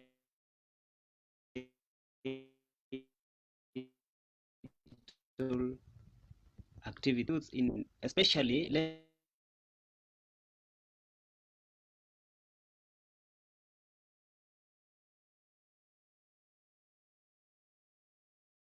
such last month with we have also Nakuru County People with Disability Forum, and we were doing a research on how many number of youths engaging on different constructive activities and those who are not even engaging on anything. But we were perplexed that the 70% of youths who are living with disabilities, they have really put themselves down and engage themselves on rotten activities that may cost them a rough life in life. For example, most of them are engaging themselves on alcoholism, drug use, and any other trafficking which is illegally in Kenya. We found only that only 5% of youths with disabilities in Kenya are engaging on more constructive activities such as business, economic empowerment, education, and more of the same issue. And we were trying to realign ourselves and say that why youth are engaging on these activities, yet they still have strength, they have power, they have that energy to move to a second place of life. But we found that most of the youth and family members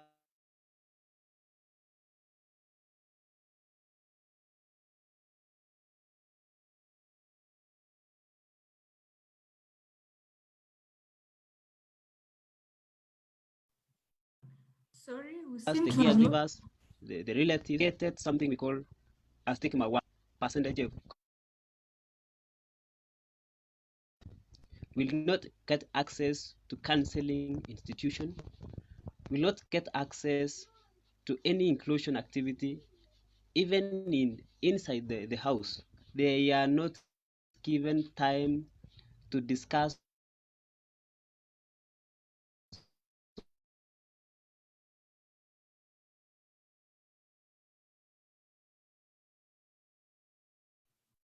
Sorry, Ambrose, we are losing you. on matters that is capacity building of the family, and they are taken as a curse. And that is why you find most of them, they have from their colleagues, especially the family. As youths in Africa, because time, I said, my prayer may shut in any time.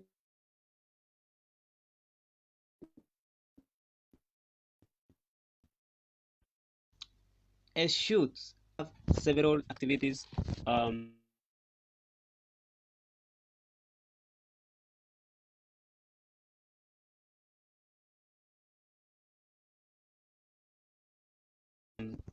To maintain. For me personally, on my voluntary work, I've been ensuring that living with disabilities are integrated to the county level. I have been enhancing the visibility of the general community to empower people with disabilities with empowerment programs in response to the target the target team, that is youth, by regular documenting of a successful stories. And here, and members here, if a country are failing to document the data about people who are living with disabilities, that country is a failure in bringing up youth in realization of what we are developing a strategy on how to bring a country full of energetic people, full of inclusion, and full of a community gender mainstreaming outreach. The other point is that youth representative in each level of the government are outrageous. We lack representation in terms of all sectors of the government activities. If we can start from education, how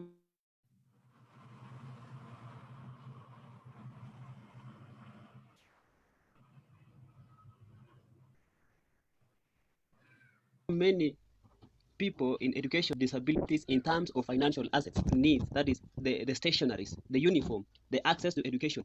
The other thing is that we are lacking a disability friendly infrastructure.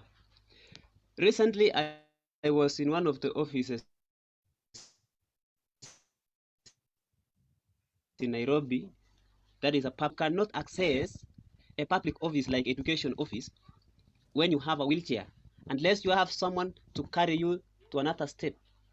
The machine there, the lifts, all the infrastructure in that building is not environmental friendly to people who are living with disability.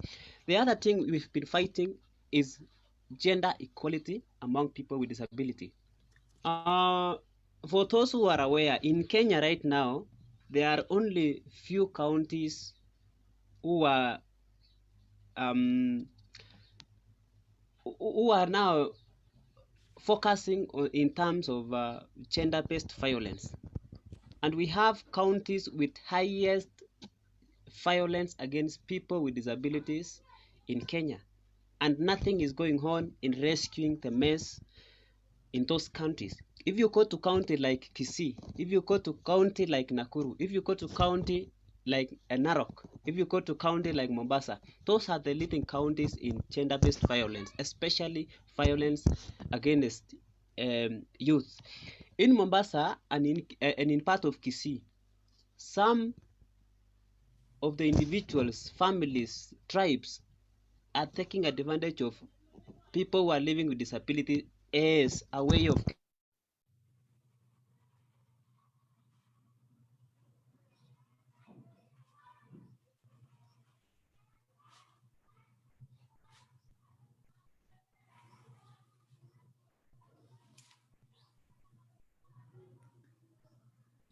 We seem to have lost Ambrose again. I just hope his braille hasn't gone off.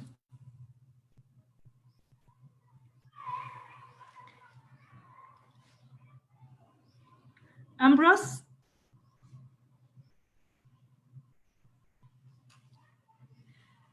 He had mentioned his braille was about to go off.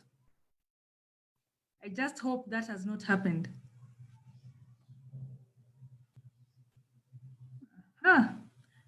Okay. There was also a question for him. Let's hope he'll get back. Once he gets back, I'll give him a chance to finish his presentation. But to save on time, I would like us to proceed, but I really like his presentation. It was worthwhile to have him on board so that at least he can also share his word. But it's unfortunate that we've lost him on network. I hope he'll be able to log back in. Okay, I request that you proceed to save in the essence of time. Our next speaker is Sheila Salim. Sheila Salim is the chairperson for Youth for Sustainable Development, the Kilifi chapter. Sheila Salim, kindly please take us through. When Ambrose comes, he'll finish his presentation. Okay, well, I'm back. Okay, sorry, Karibu, finish on it. Yeah, so I was saying that as a community, let me wind up. As a community and people whom we are calling ourselves youths, we need to engage ourselves on various activities to enable our members, those who are living with disabilities, in taking part in extensive security in terms of, let's say, population health and environment. When we are saying we need youth to engage themselves on a population matters, on a health issue, on an environmental issue, we are just speaking of one thing, that if us youth are not engaging on a matter of population, we ensure our population starting from home and outside are minimal according to our SDGs, according to what we say, one president, 1 shilling, 1 vote. That is now the team we are running up in Kenya right now. So as a youth, we must engage ourselves on different situations that we will realize ourselves that what are the emergency issues that will cause us a disability as a youth. And once you get a disability, and I want to assure everyone here, those members who are in this forum right now, we are about 70. But I am very sure that most of us here are with disabilities, different types of disabilities. It is only that the degree of your disability is minimal than that of another person. Maybe Mr. Lasoi has 97% of disability, but Anne there, for example, and Anne, don't take me for a negative way, but Anne may be having 5% of disability. But at the end of the day, we are all disabled. What am I trying to say? As youths, that is in Africa, we must come together with the respective voluntary work that will identify us in 3 ways. Number 1 is that let us consider ourselves as a family. Once we consider ourselves as a family, what are the next steps are we going to take to help each other framework on the PHG and what produces the facilitation of a good environment in building development strategy in our SDGs. The other thing is the continuation of a linkage between the community and any other institution. And I was happy. Last week, I was nominated by the Council of Government to be the president of people with disabilities in fighting the menace of COVID-19 pandemic in Kenya.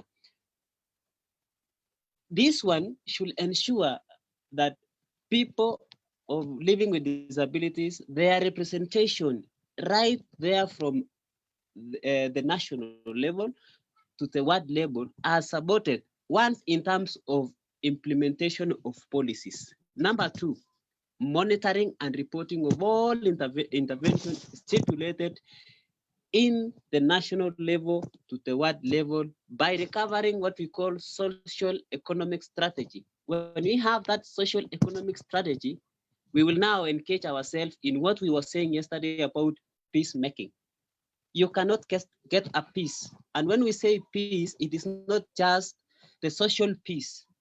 We have the peace of mind, we have the peace of good health, we have the peace of good friendship with your friend, and not engaging on activities that may create crisis, both election violence, health violence, mental violence, and many other challenges youth may encounter in future.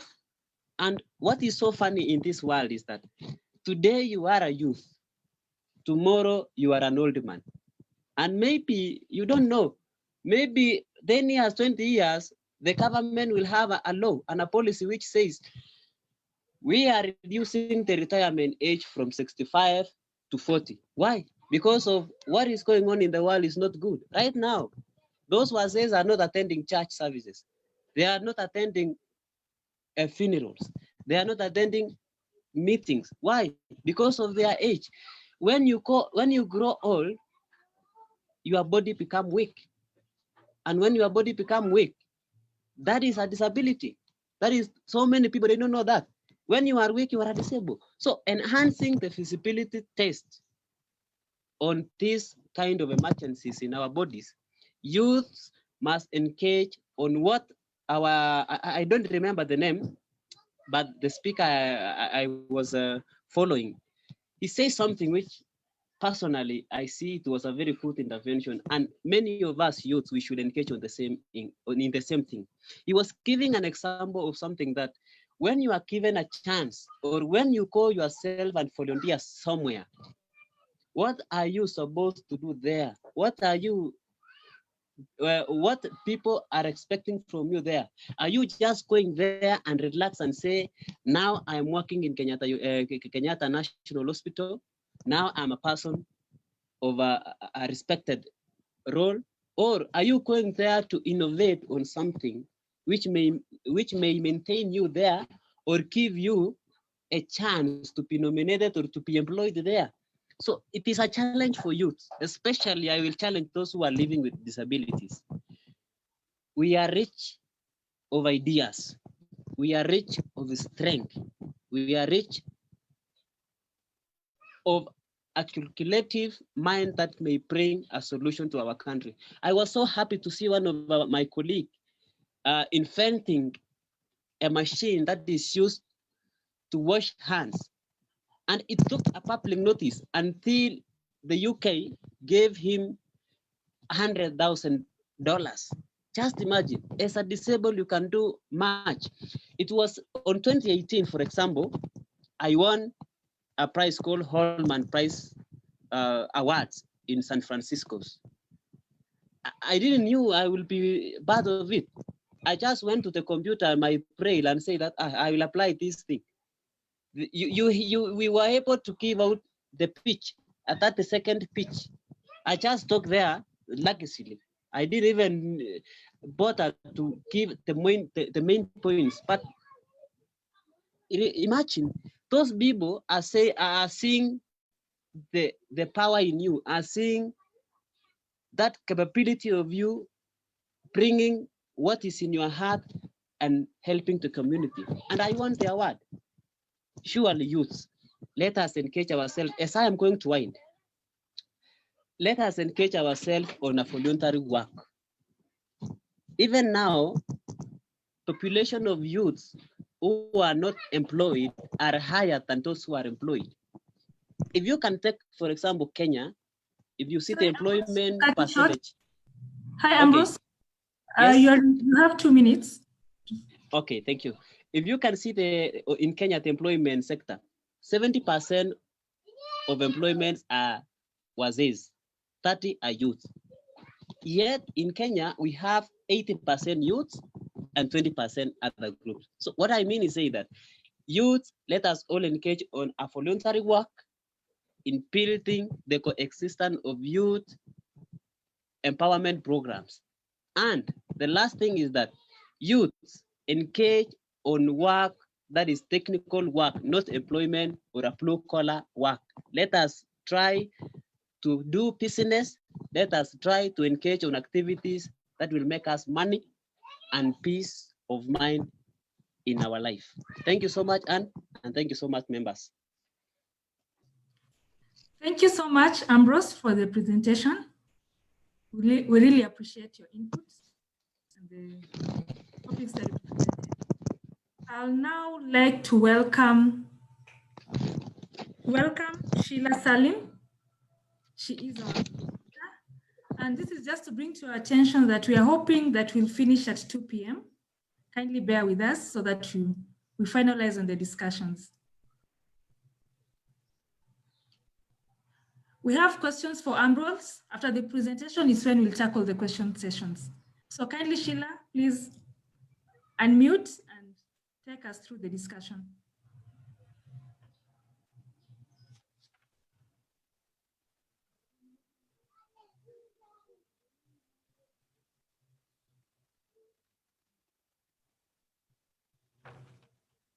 Sheila Salim.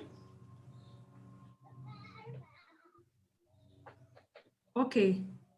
As we are waiting for her, kindly there's a question for Ambrose. Let me read it out to you, Ambrose.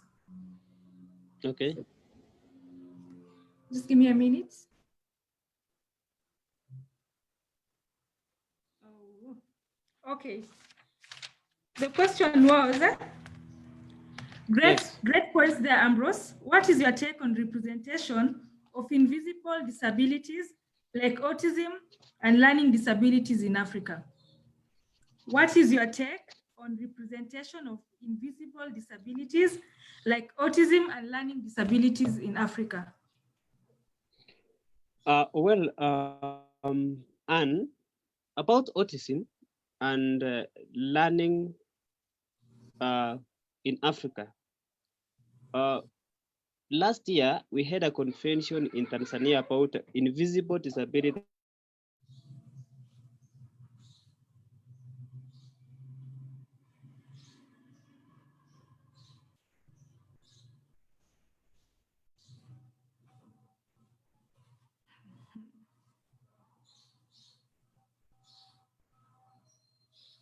Ambrose? Country, if you see the evaluation, that was Article 5. As much as we have a formula on doing assessment of people who are living with these invisible disabilities, so that the government can finance, can give data, and can able to take them to a respective institution. As we remember, autism can be of two types.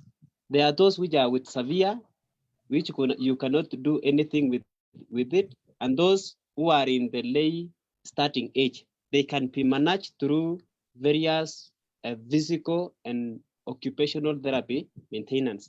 So on education sector in Africa, we were supposed to have a meeting in Egypt this month about the same issue, but due to Corona, we had to postpone until next year. So I think in future, we will be having a solution, not only in autism, but the disability in general.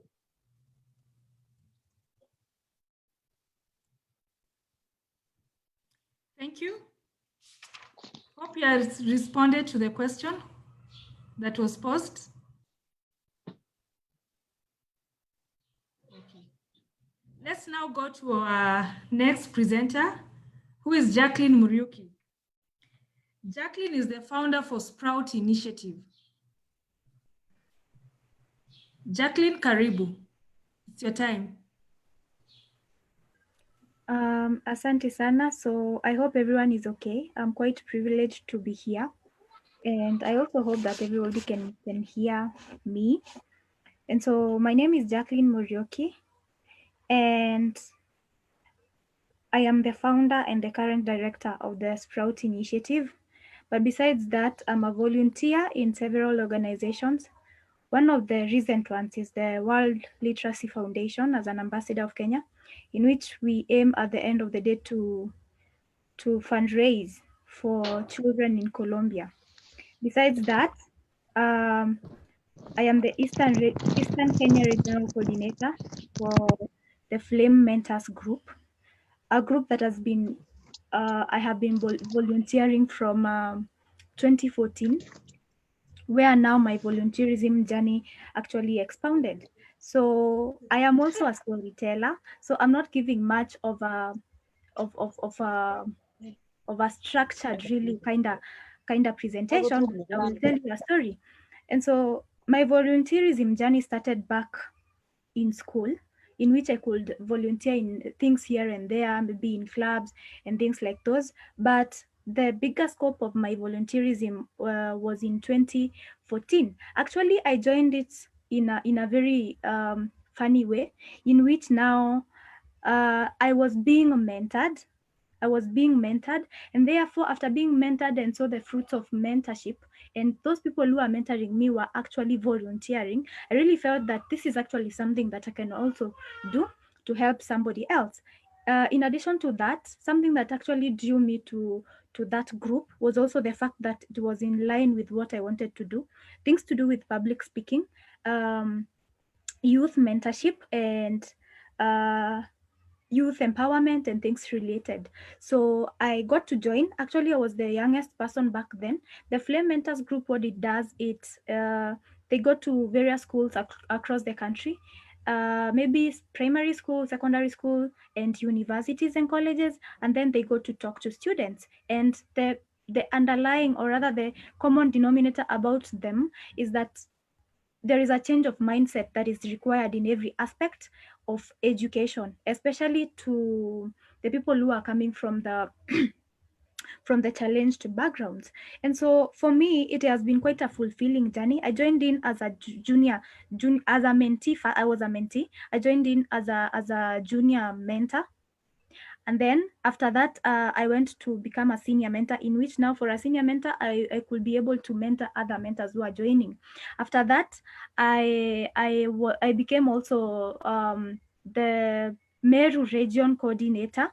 Before now, I want you guys to look at it in the context of before we came to counties. So the larger Meru region that comprised of Meru County and Tharaka Nithi County. So I used to coordinate mentors in that region. After that is when now in 2016, I became the Eastern Kenya region. And in the context of all that journey, everything has been on voluntary basis. But let me tell you something, it has been quite a fulfilling journey because while in 2016, I graduated in 2018. So all that while I was still in school. Remember, I joined it in 2014, right immediately after high school. And so being able to interact with people who had even who had experience in this life, one, I was even able to understand much about my career choice. First of all, was I got a lot of information from the people I was associating with in that group. Also, there is somebody else I also got to meet. You see, the Flame group was started by some members of the Equity Leadership Program. I must say that, first of all, it's not a branch of the Equity Foundation or anything. It was just started as a way of giving back to the society. And so when the organization, or rather when Equity Bank realized that actually we have some of us who are doing quite a great job, they decided to sort of sponsor the travel around. It was just travel and things like those. So being able to get also mentorship, because I remember we could have some trainings on weekends at Equity, and we go there, we get trained on various issues, on etiquette, on public speaking. So those are some of skills that I got to gain, which I'm pretty sure, and y'all will bear me witness, that there is no lecturer who will teach you some of those skills, and they are very vital and very important. So it's out of that I also got to understand even my very own purpose, which led to the foundation, to me founding last year the Sprout Initiative. All that while I have been volunteering, I've got a nomination in various spaces. Like for example, this year I was a nominee for the Zuri Awards education category. But I can say that at the end of the day, there is fulfillment that comes with it. There is fulfillment that comes with not just even fulfillment. You see, like I look at the kind of people we used to mentor back in 2014. Some of them actually got to join universities. They already become mentors also. So it becomes a thing of, and especially when you look at why are the youths not volunteering, and I come to realize that there are some who really don't even have the idea of where first of all should I volunteer and how should I go about it. Because I realized that for example, for such kind of people, they were like, now that you have mentored us, we've liked it, and sometimes it's thanks to you that I can be able to refocus my life and forget about everything else and look at my studies and things like those. Can I be able to be part of this again? And so you realize that after that, they get to join, they get also to contribute. And that is where now I usually tell each and every person that you have a responsibility, and especially the youth. I realize that by the virtue of resonation, that we resonate with each other, it's quite easier for a fellow youth to get inspiration from another youth. So if you are in that capacity to be able to do something in your community, because sometimes it's not even a thing about being a volunteer in this big organization. Start from where you are, start from your village. I will tell you for sure, last year, when we are starting all this, we started 3 people, and the idea about it, we had noted with a lot of concern that for our village, we used to have at least students who, especially my local primary school, I studied in I call it a polling station in Meru, somewhere in Meru.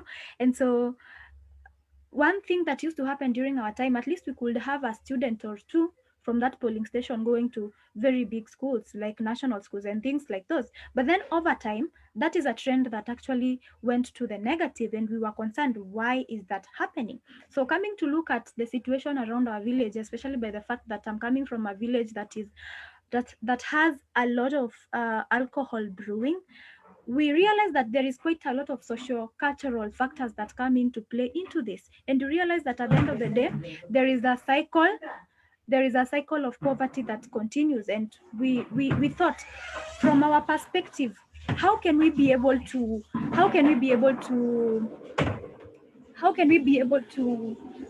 like be of use, or rather be of help to this situation, considering the fact that for at least us, the much step we've taken forward, we've completed our education, our 844 education, and we at least are having some exposures that we believe that could be able to help. And so that is where the Sprout initiative was born. So what I'm trying to say is that we didn't look at it in the context of, do I have to look for an organization? No, it was a thing about what within my locality, what gap can I see that I can be able to be of help? How can I be able to solve? And that is where now problem solving skills comes in. I remember last year we were able to call for volunteers, and trust you me, it was an overwhelming kind of thing. We wanted to do a cleanup. I remember it was Good Deeds Day. We did a cleanup for 2 towns, for 2 markets, actually not towns really, for 2 markets. And at the end of the day, the kind of youth that came up was an overwhelming kind of support that we still can't believe to this date. So what am I trying to say is that volunteerism is something that can happen in every space. It can happen in any situation. And sometimes you even volunteer in the little sense of even trying to mentor your fellow youths and things like those. Out of that, I got even not elected really, but selected to join in a board of a school, the board of management for a school. I've been in the Miss President, what is it called? The Miss President reality TV show, leadership reality TV show last year, representing the Meru County. But all I can say is that some of these things are attributed due to the skills that I gained all along. Public speaking is not a thing that I will learn in school. Things like communication skills is not something that I learned in school. But by the virtue confidence, I wasn't as this confident. Trust you me, I wasn't as this. In fact, I was one person who could sulk because I really feared crowds. But step by step, had people who would guide me, and of course, having that gut to do quite a lot for myself and also for my community, because I grew up in this anger of one day I will change my community the way things are going. So like at the end of the day, you get to learn quite a lot. You get a lot of exposures. I've gotten several opportunities to do several great things, and all thanks to God, besides thanking the aspect of volunteerism. And even to date, I'm still volunteering. And anytime I get an opportunity to volunteer, I will gladly do that if I have that capability, because I am first a product of mentorship through volunteerism. And I've also seen how volunteerism has brought about so many advantages, not only in my own village, but in the various spaces that I see things happening. So yeah, and the kind of experience I get, you see, sometimes, especially when I'm applying for this opportunity that call for a space that I've been in, I have 6 years of experience, and somebody will be asking me, how comes you have 6 years of experience and yet you just graduated the other day? But then I'm like, experience doesn't necessarily have to be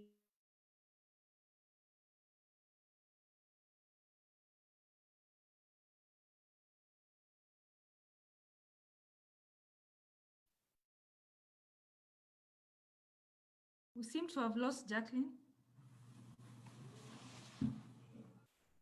We have lost her? Yes. Oh, sorry. Anyone has a question? So you guys, so kama kuna swali siwahi. Kindly mute. Thank you for that. Jacqueline, that was good, a good presentation. We really learned a lot from you, from what volunteerism has really done to you. It's something that we need to emulate, because from your discussions, you've really built yourself, you've really gained a lot from volunteering. And it's also encouraging us, all of us, to go into volunteering. Our next speaker is Mary Wanjiru. That is before Jacqueline resumes so that she finalizes. Ambrose, I can see your hand is up. I'll give you the chance after we finalize on the presentations. It's okay, thank you. I'll wait for that. Hello. Hey, Mary. My name is Mary Wanjiru Gichuki. I'm currently activist coordinator, part of different task force around youth and SRHR matters. And I'm a finalist in Kenyatta University pursuing Bachelor of Science in Community Resource Management and Extension. So I have a brief presentation. Is it possible for me to share screen? Hello.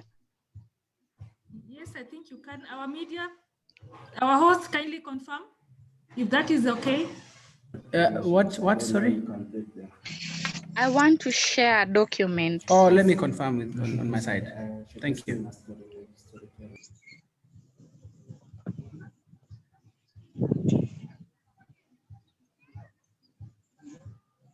Okay, there you go. You're free to do that.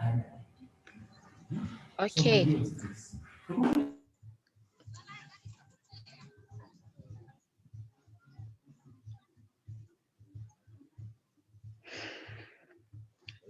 Are you able to see the screen?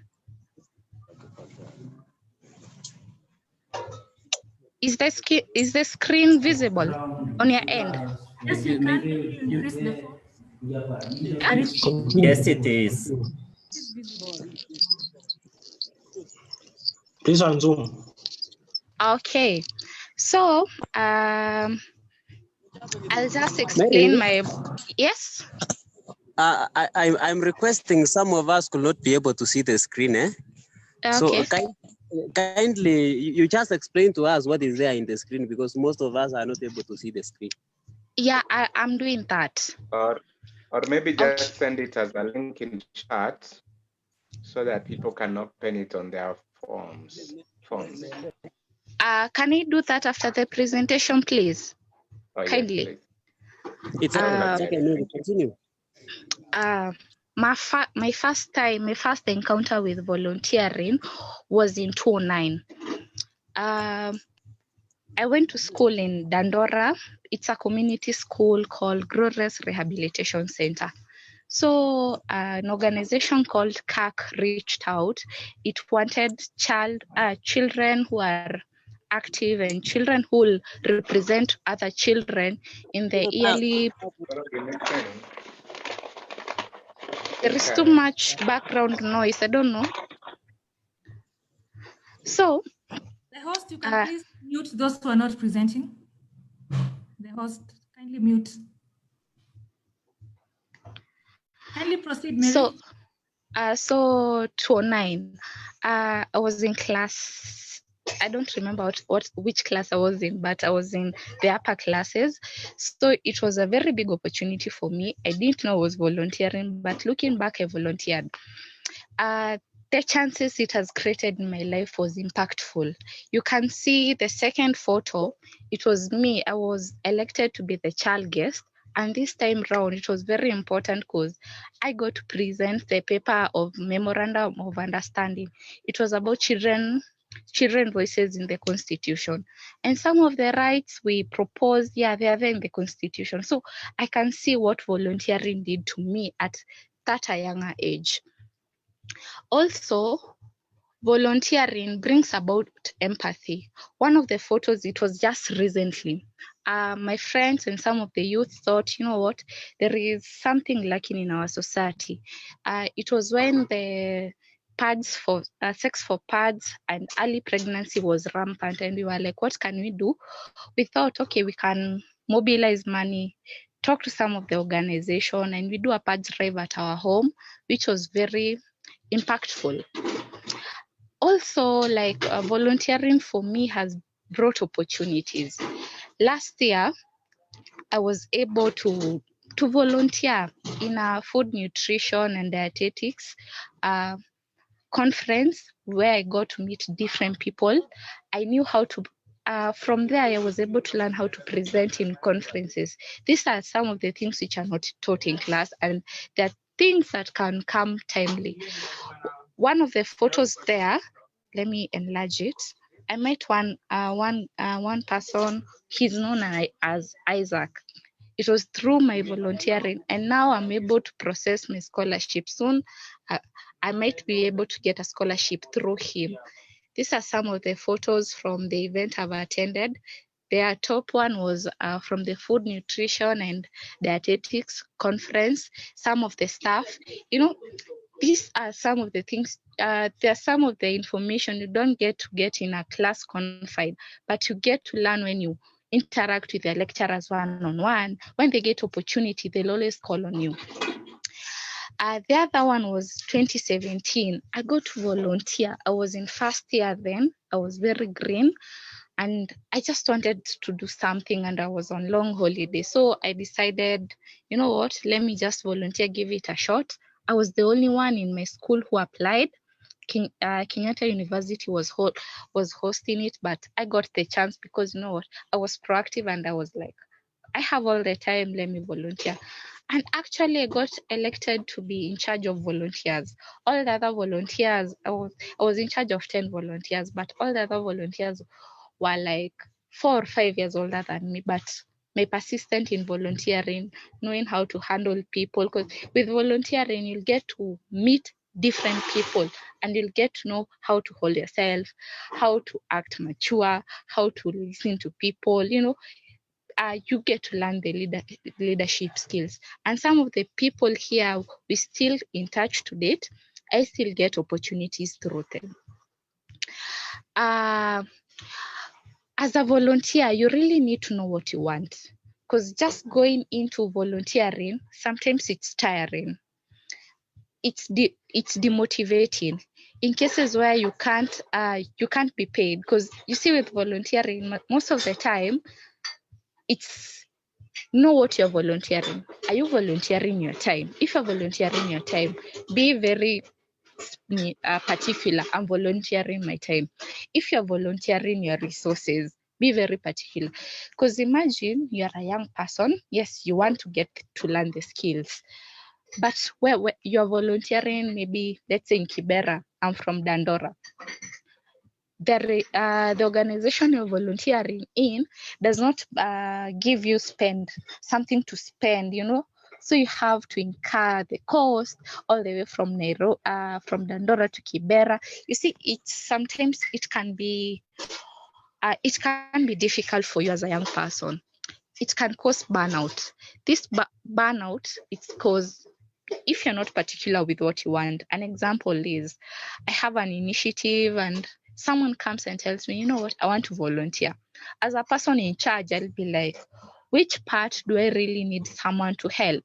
And I'm like, maybe we have a kitchen and we don't have someone to clean in the kitchen. And I'm like, I tell the volunteer, go clean the kitchen utensils or clean after someone. You see, if you're not particular with what you want, it will be very difficult for you.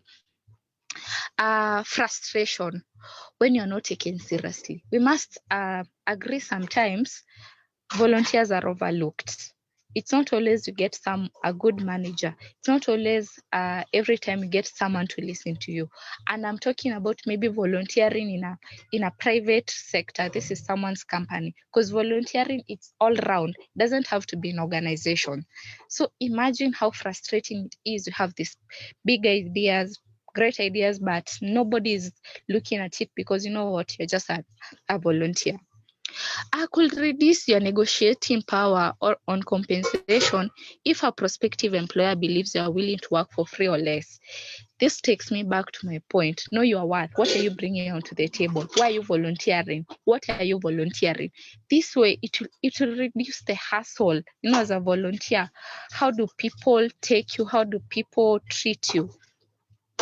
And my advice on young people who are volunteering: know what you want.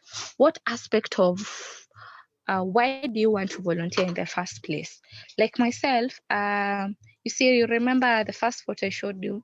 I started volunteering in primary school.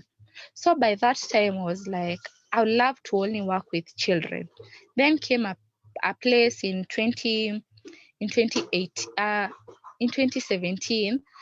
I was like, you know what? Let me try something. Volunteering in athletic setup. I didn't know what I wanted, and okay, it was a good experience, but then it wasn't my niche.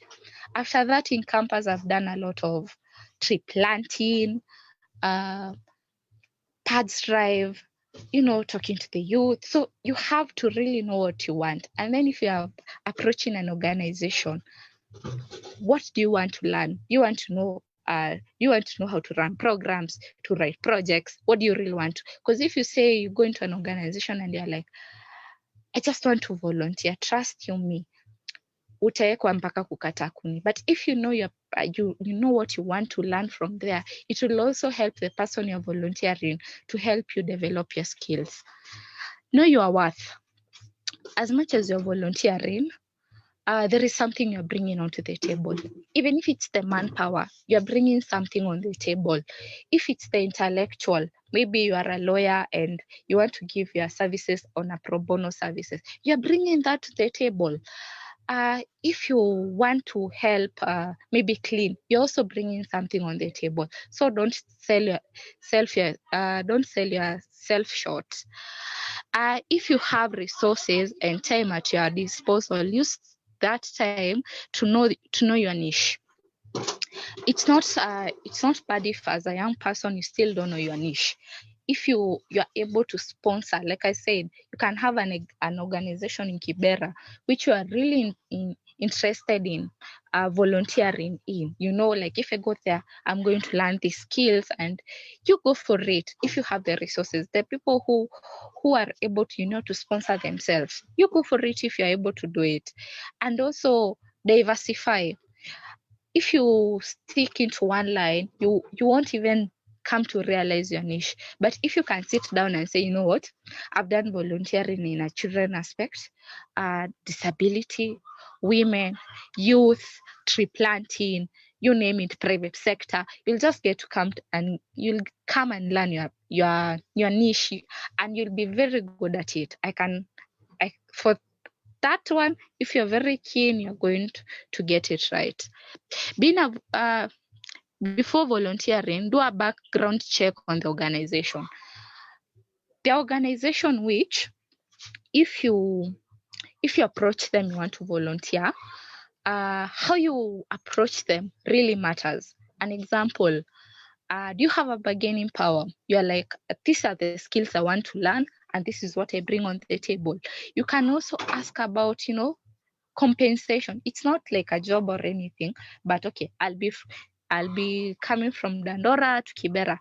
I can't afford the fare. Do you compensate for your volunteers? Or I'll be bringing this. Is there something I get? Because we don't want someone to volunteer all their life, and then after 3 years they have nothing to show. They don't have the skills. They don't have a career build. So as a young person, before you volunteer, sit down, think what actually you really want. Seize the opportunity. This last photo, it's of me. I was a volunteer. I volunteer with Activist. I'm currently the coordinator. So as Activist, an organization, one of the big organizations reached out to us to volunteer. This was last year, September. And I went there. Going there, at a point, we were told to go to breakout rooms, not breakout rooms, to go into groups and, discuss. So I went there. I was the young one, and they told me I was young in age. I was the youth. The rest were a little bit older, even 20 or 30 years older than me. And they were like, because you're the young person, you can volunteer to take notes. And I did take the notes. And when presentation time came, they were like, because you're the one who took the notes and you understood, kindly present. I only went there to volunteer to help online with online campaign and running and selling out what's happening in the conference. But I actually found myself, presenting. And this has really opened up doors for me. From there, that's when I started scaling up in the Activista. By then, I was just a member. After a while, I became the secretary, and now I'm the coordinator. So it's about seizing the opportunity and always give your very best when you're volunteering. As young people, I've found people who are volunteering, but they don't give their very best because they're like, you know what? At the end of the day, they're not paying me. At the end of the day, it's my skill, it's my time, so I can do whatever I want. Sometimes this can really work negatively because you see, with some of the organization you work with, they're very well connected and they have their partners. So if you give it your very best and maybe they were not able to afford you something and an opportunity comes in another place, they'll refer you. And something else I noted, referrals works best at organizational level. So as young people, if you're volunteering, give it your very best because you never know who is watching. You never know what opportunity is coming. As the discussion from the breakout rooms, there is one person who said, you are more likely to be picked if a job opening happens in your organization. But if you're not giving it your best, your manager was just following you up, you're not finishing tasks, do you really think that you're going to get that opportunity? I don't think so personally. So as young people, and we really have a chance of growing together. Something else as I finalize, volunteering brings out empathy. In whatever field you are, you'll always find, if you have ever volunteered one time, it just changes an aspect of your life. You just view life differently. And with the sustainable development goals, they're based on human approach. So you're more likely to think about the bigger community at large rather than an individual. If you see in our community, majority of the people thrive in individualism. But as a community, for us to move forward, achieve the sustainable development goals, there is need for us to go as a community, hold each other. And this is only possible if someone has gone through volunteering. Because in one aspect, if you find yourself in the private sector, you'll always remember, you know what? There are children who are going hungry. There are children who want spad. There are trees to be planted. So you'll always find a way of giving back to the community. Thank you for having me. Okay. Thank you. I was just reminding you of the time, but thank you for that presentation. Thank you so much. Welcome. Okay, fine. Sorry, let me just mute to solve this noise here. Okay. Okay, thank you so much. I really appreciate your time and your presentation. I can see Sheila is here. Sheila, can you please do your presentation maybe in 10 minutes, if possible? We seem to have lost her again. Hello, I'm here. Can you hear me? Yes, sorry for the delay, please. No, it's okay, it's okay. Actually, there was a blackout, so that's why I went off, but I'm back on now. Thank you.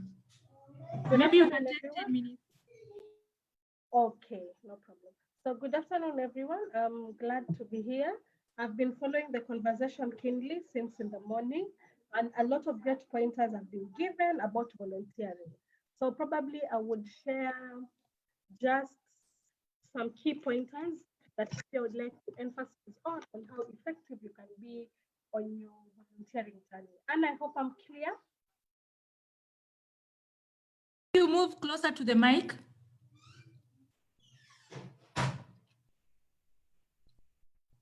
Kindly move closer to the mic.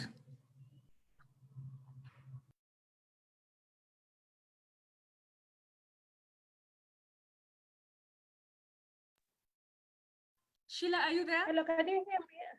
Yes, we can now hear you. Yes, I'm here. Can you hear me? Yes, please go ahead. We can hear you. Okay, sorry. I think it's the Wi-Fi also. So sorry. So what I was saying is I would like to emphasize on a few key pointers that most of the speakers have been able to share since in the morning. So one, you need to have a roadmap of how you want your volunteering journey to look at. Because we all know, we always think about volunteering, but you need to have a plan so that you're able to know I'm working from this one point N and this is my end point. So that way it will give you space and also time to invent yourself. Like I like what Joe Bonga said, that you need to reinvent yourselves. So how do you reinvent yourself? You need to invest in yourself. And how do you invest in yourself as a youth? Sorry. How do you reinvent yourself as a youth? One, you need to be reading. Number two, you need to be up to par with the current news. That is, can you watch news? Are you able to articulate issues that are currently going on? What are the emerging trends? Do you know the SDGs? What are the SDGs speaking about? So that is how you're going to make it work. And then another thing, you also need to be objective on your volunteer journey. What are you aiming at through your volunteer journey? Because you know you can't just volunteer without, like I've said before, without a plan. Then you also need an accountability partner, because you also need someone who will keep you in check to tell you, Sheila, hey, this is where you are at now, and this is where you need to be at by this time that you had said. So an accountability partner can either be a friend, it can either be your mentor. Someone had mentioned earlier on that you need a mentor through this process, and then it can also be your family. And this is one key thing that we usually mostly ignore, that your family are a very good support system when it comes to volunteering journey. We all know wakati ukianza kuvolunteer, either you're doing it, there is no stipend, there's no stipend or there's no allowances that comes in, something that when your family doesn't clearly understand, then they're not able to back your ideas. And once they're not able to back your ideas, then this may lead you to either be discouraged or it may lay you off track from what you had set about. And then also another thing is also to, as I had said, that you need to be at par with the emerging trends. You need to know the statistics. You need to know what are people talking about. So for example, like when you're saying I'm an advocate of sexual reproductive health, you need to know what does sexual reproductive health mean, and what are the policies that are there in terms of sexual reproductive health. Like right now, I know we talk about the SDGs mostly, so you need to also know what are the SDGs, where is the country in terms of SDGs, and what are the accomplishments. So once you get to know this, then you're able to clearly have a roadmap of where you want your volunteering journey to go. It's not an easy journey, and it's also not an hard journey. It is worth it. I've been doing it for almost 10 years, but you also, like I've said and reiterated before, you just need a roadmap and you need to know the importance as to why are you doing this. Am I clear, Anne? I hope I'm still being clear. Yes, you're clear. We can hear you. Yes, and also another thing, then you have to identify. Sorry, that is my tiny human ear. Yes. Okay. So also another thing now, you also need to map out what are the organizations. Let's say, for example, your key interest area is sexual reproductive health. Then you need to map out which organizations that you can work with. This will make it easier for you to be able to follow through, so that you align your objectives and then you also align your passion towards your volunteering journey. Like, let's say if your key interest is policy areas, then you need to look for organizations that are working around policy areas. For example, like YACT, Youth in Action. For example, you can engage online with organizations that usually just basically stick to things policy and also policy ratification, so that you're not able to lay off track. So wakati mwingine, allow me to use Kiswahili, wakati mwingine unataka kuvolunteer, wewe uko na interest in sexual reproductive health, but hata ukiangalia even the following that you have on Facebook does not marry to the key organization that you follow on Facebook. So you need to be very objective. If you're a youth sexual reproductive health advocate, then you need to align your passion, and also you need to follow this. Who are the key policymakers in sexual reproductive health, so that you're able to engage them. And then also another thing is you need integrity. you have to be very, you have to be highly integral in terms of even working as a volunteer journey. Because remember, this is also a stepping stone in shaping your career. So you need to be able to be trustworthy, you need to be able to be honest, because most of these organizations that you'll be working with, they'll be looking at you. Is Sheila somebody that you can readily rely on? Is she someone that you can trust with some of our work? So you need to be very careful of that. And then another thing is also personal branding. So personal branding also goes into, like what I've said before, what are you putting out on social media? For example, you can't be putting out pictures of you doing shisha on social media, and then again you say, I'm volunteering for such and such an organization, or I'm an advocate of this and this and this. You need to be very carefully and very articulate about the things you also put out on social media. Because remember, again, you have accountability partners. And among the accountability partners that you have, these are your mentors. So I'm not sure if you want your mentors to be seeing such photos of you online of such things. Yes, and then also another thing is also always research. New things come up, there are new trends emerging each and every time. So you also need to be at par. You need to research what is the in thing now, what is going on now, what can I engage now, and then how do I also invest in myself.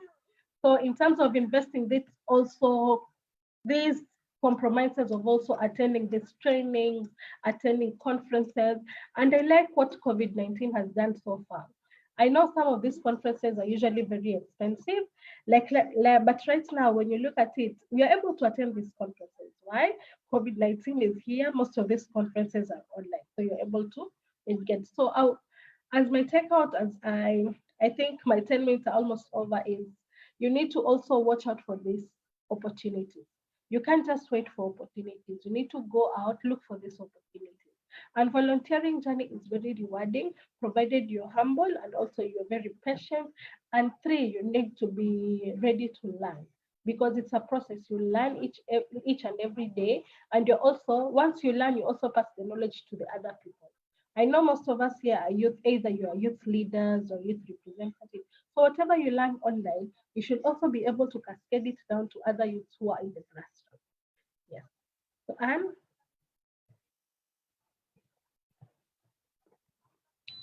Hello? Thank you so much, Sheila, for the presentation. Yeah. It is really an insight to us. Yes, I don't know if there's any question or anything someone would like me to clarify.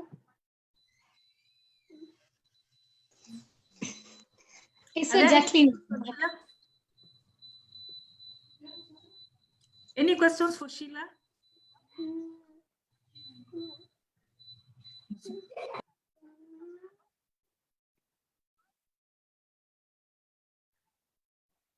So okay, if there are no questions, then I'll be following the conversation, and if any question comes in, then I'll be also able to answer. But kudos to everyone who is on board and everyone who wants to get on this volunteering journey. I'll leave my contacts below so that you're able to follow me and you're also able to engage further in case you have any more questions. Thank you very much, Anne. Okay, thank you so much, Sheila.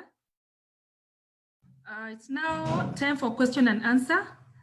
I'll give the chance to Ambrose, and for him, his hand was raised, and I'll just give him 2 minutes to present whatever he wanted to say. Okay, thank you. My question goes to Jacqueline Kajuki. She talks about something on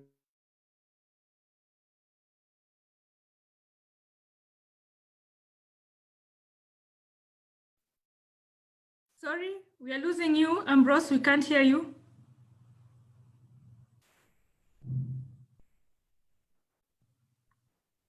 Ambrose.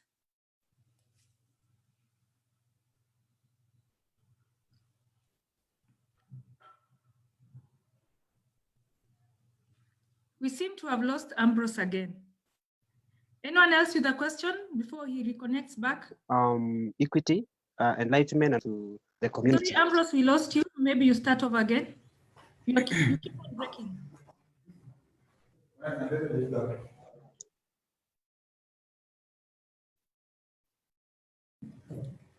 We have a few minutes to go, Madam Moderator. Thank you for that. Ambrose, we seem to have lost you. Maybe you can text me the question and I can ask, just in case your brain is acting up. I just want to thank each one and every one of us. If we don't have any questions, thank you for your time. Thank you for coming. Today was day 2. I urge you again to come in tomorrow. We also have another session tomorrow. As we wind up, or before we wind up, I want to invite Joe to give the closing remarks. And after that, the host can be able to share the poster for tomorrow. Joe, karibu to give the closing remarks. Thank you so much. Thanks, Mary, Activista. Thank you so much. I think the speakers who've spoken in the last bit have really brought all the points home, and I think that's very critical for us. I just was thinking, like, maybe if we can take this further and engage more offline, all the partners that are involved in volunteerism, and see how we can make it work. I can say that right now, the most important valuable volunteerism is where you volunteer as a social enterprise, so that you're giving yourself, your skills, your time, but towards meeting a need. So I think those are issues that we should also explore. I think that's what that's the only gap I can tell in our conversations today, is how do we create innovative volunteerism towards something that will make money, because most of the either two things do happen in volunteerism: either people want the money, or people strive and struggle to create avenues for making money, maybe jobs or whatever. But I would love that in the preceding conversation that we could have, if we can talk about the innovative volunteerism in a way that you're volunteering your time, your skills for free, but towards meeting a need that has potential to make money. I would also leave you with a quote from Patrice Lumumba. He said that it says, Africa will write its own history, and both north and south of Sahara, it will be a history full of glory and dignity. So according to the words of Patrice Lumumba in the 1960s, it is our role to do that. It is our opportunity. We have to know that Africa right now captures only 55% of its human capital, meaning that the potential that we have in Africa is only tapped up to 55%. Now, globally, the global human capital is at 65 in the average. So we are still below in terms of how we are tapping into our human capital. So I would encourage us to volunteer more, put more effort. We are looking at 2030, we could be 600 million in population. So we need to do something. And the areas that advise more focus is the areas of agriculture and renewable energy, because those are areas that really improve our lives and all that. So thank you so much. Let's look at this and see how it works. Tomorrow, join us. We'll be talking about youth and entrepreneurship, and we will have Paris Francis as our moderator. Thank you so much, Anne. You've been amazing these 2 days. I feel like I'm living with you in one. Yeah, Joe, you can go with that. But you guys, it feels like yesterday, today. I feel like we are working in one virtual office. So thank you so much for allowing us to explore your talents and also be of benefit to moderate our skills together and managing us. So thank you so much. Otherwise, join us tomorrow. We'll have Phoebe Maina from Social Impacts Professional Entrepreneurship. And then Esther Neema, who is the founder of Dream Tribe Network, and our moderator will be Paris. So let's not miss it from 10 to 1 p.m. East African time. So much. East African time. Yes, East African time, 10 a.m. to 1 p.m. Thank you so much. And God bless you. And everybody else, God bless you. We love you so much. If you're thinking of volunteering, please join us. We're willing to work with you at Africa for SDGs. And bye. And thank you so much. Love you more. And then Nick Mwanzia, thank you to see you. Mary, Evelyn, thank you guys. Me behind the screen, asanteni sana. To have a good day. Thank you so much.